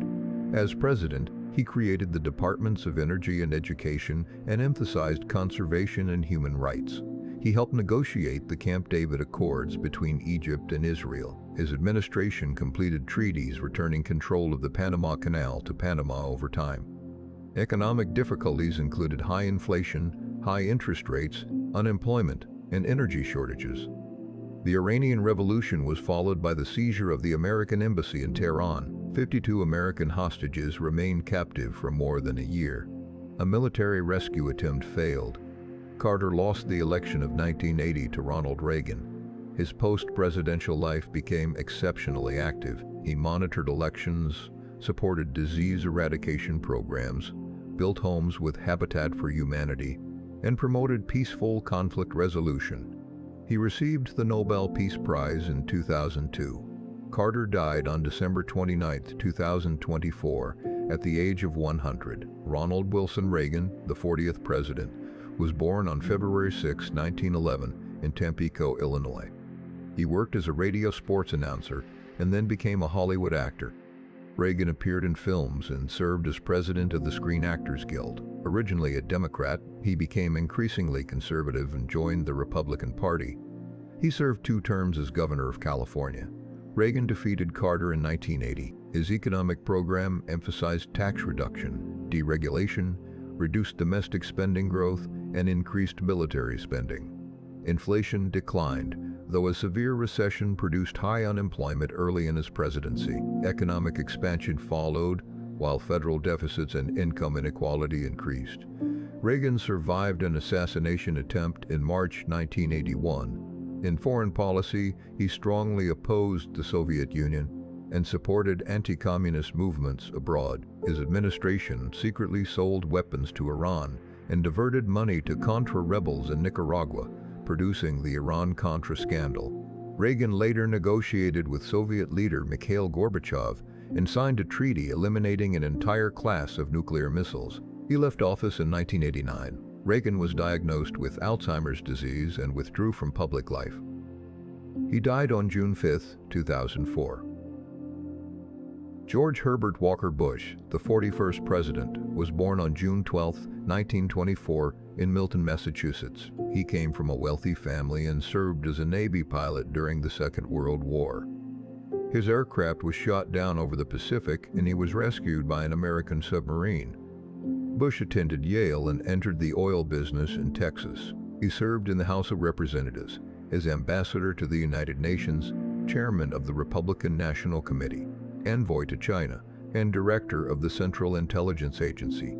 He became Reagan's vice president and won the presidency in 1988. Bush's term coincided with the end of the Cold War and the collapse of communist governments in Eastern Europe. He managed relations with the Soviet Union cautiously during German reunification and the dissolution of the Soviet state. After Iraq invaded Kuwait, Bush assembled an international coalition. The Gulf War expelled Iraqi forces from Kuwait in early 1991. At home, Bush signed the Americans with Disabilities Act, an amendment strengthening environmental law. He broke a campaign promise and agreed to tax increases as part of a deficit reduction agreement. A recession weakened his popularity. Bush lost the election of 1992 to Bill Clinton. He died on November 30, 2018, at the age of 94. William Jefferson Clinton, the 42nd president, was born William Jefferson Blythe III on August 19, 1946, in Hope, Arkansas. His father died before he was born. He later adopted the surname of his stepfather, Roger Clinton. Clinton attended Georgetown University, studied at Oxford as a Rhodes Scholar, and earned a law degree from Yale. At Yale, he met Hillary Rodham. They married in 1975. Clinton became Attorney General and Governor of Arkansas. He won the presidency in 1992. His administration raised taxes on higher incomes, expanded tax credits, and negotiated the North American Free Trade Agreement. The economy grew strongly during much of the 1990s. Unemployment declined and the federal budget moved into surplus. Clinton signed legislation reforming welfare and increasing criminal penalties. Some of these policies later received criticism for their effects on poverty and incarceration. He attempted unsuccessfully to establish broad healthcare reform. Clinton supported military interventions in the Balkans and helped negotiate agreements involving Israel, the Palestinians, and Northern Ireland. A relationship with White House intern Monica Lewinsky led to investigation and impeachment. The House charged Clinton with perjury and obstruction of justice. The Senate acquitted him in 1999. Clinton completed his second term with high public approval and later established a global charitable foundation. George Walker Bush, the 43rd president, was born on July 6, 1946, in New Haven, Connecticut. He was the eldest son of George Herbert Walker Bush. He attended Yale and Harvard Business School. Bush worked in the oil industry, became part owner of the Texas Rangers baseball team, and served as governor of Texas. The presidential election of 2000 was extremely close. A dispute over ballots in Florida reached the Supreme Court. The decision in Bush versus Gore ended the recount, leaving Bush ahead in the state and in the Electoral College. On September 11, 2001, terrorist attacks killed nearly 3,000 people in New York, Virginia, and Pennsylvania. Bush declared a global war on terrorism. The United States invaded Afghanistan to remove the Taliban government and target al-Qaeda. In 2003, the United States invaded Iraq. The administration argued that Iraq possessed weapons of mass destruction and presented a security threat. No active stockpiles of such weapons were found. The wars became long and costly. At home, Bush signed major tax cuts, created the Department of Homeland Security, and expanded federal education requirements. His administration introduced a prescription drug benefit for Medicare. The federal response to Hurricane Katrina in 2005 was widely criticized. A major financial crisis began near the end of Bush's presidency. His administration supported emergency measures to stabilize banks and financial markets. Barack Hussein Obama II, the 44th president, was born on August 4, 1961, in Honolulu, Hawaii. His mother was from Kansas and his father was from Kansas. Obama spent part of his childhood in Indonesia before returning to Hawaii. He attended Columbia University and Harvard Law School. At Harvard, he became the first black president of the Harvard Law Review. Obama worked as a community organizer, lawyer, and law professor in Chicago. He married Michelle Robinson in 1992. Obama served in the Illinois Senate and then the United States Senate. He won the presidency in 2008, becoming the first black president. His administration responded to the financial crisis with economic stimulus, support for the automobile industry, and financial regulation. The Affordable Care Act expanded access to health insurance and prohibited several insurance practices. Obama ended the formal American combat mission in Iraq, though forces later returned in response to the Islamic State group. He increased troops in Afghanistan before beginning reductions. American forces killed al-Qaeda leader Osama bin Laden in Pakistan in 2011. Obama supported the Paris Climate Agreement and restored diplomatic relations with Cuba. His administration also negotiated an international agreement limiting Iran's nuclear program. Obama won re-election in 2012 and left office in January 2017. Donald John Trump, the 45th president, was born on June 14, 1946, in Queens, New York City. His father, Fred Trump, was a real estate developer. Trump attended the Wharton School of the University of Pennsylvania and joined the family business. He developed hotels, apartment buildings, casinos, and golf properties, and became a highly visible media personality. He hosted the television program The Apprentice. Trump had no previous elected or military office when he won the Republican nomination in 2016. He defeated Hillary Clinton in the Electoral College while receiving fewer popular votes nationwide. His administration reduced corporate and individual taxes, appointed 3 Supreme Court justices, restricted immigration, and withdrew from several international agreements. Trump pursued a trade conflict with China and renegotiated the North American Trade Agreement. He was impeached in 2019 over pressure on Ukraine and acquitted by the Senate. The coronavirus pandemic dominated the final year of his first term. Trump lost the 2020 election to Joe Biden, but rejected the result. On January 6, 2021, a crowd of his supporters attacked the United States Capitol while Congress certified the electoral votes. The House impeached Trump a second time. The Senate again acquitted him after he had left office. Joseph Robinette Biden Jr., the 46th president, was born on November 20, 1942, in Scranton, Pennsylvania. His family later moved to Delaware. Biden attended the University of Delaware, Biden attended the University of Delaware and Syracuse University College of Law. He entered local politics and was elected to the United States Senate at the age of 29. Weeks after the election, his wife Neelia and infant daughter Naomi were killed in a car accident. His sons Beau and Hunter were injured. Biden served in the Senate for 36 years, working extensively on foreign policy and judicial matters. He married Jill Jacobs in 1977. Barack Obama selected Biden as vice president in 2008. Biden served for 2 terms and later defeated Trump in the presidential election of 2020. At 78, he was the oldest person to begin a first presidential term. His administration oversaw mass distribution of coronavirus vaccines and enacted large spending laws involving economic relief, infrastructure, semiconductor production, clean energy, and healthcare subsidies. The United States completed its military withdrawal from Afghanistan in August 2021. The Taliban quickly returned to power.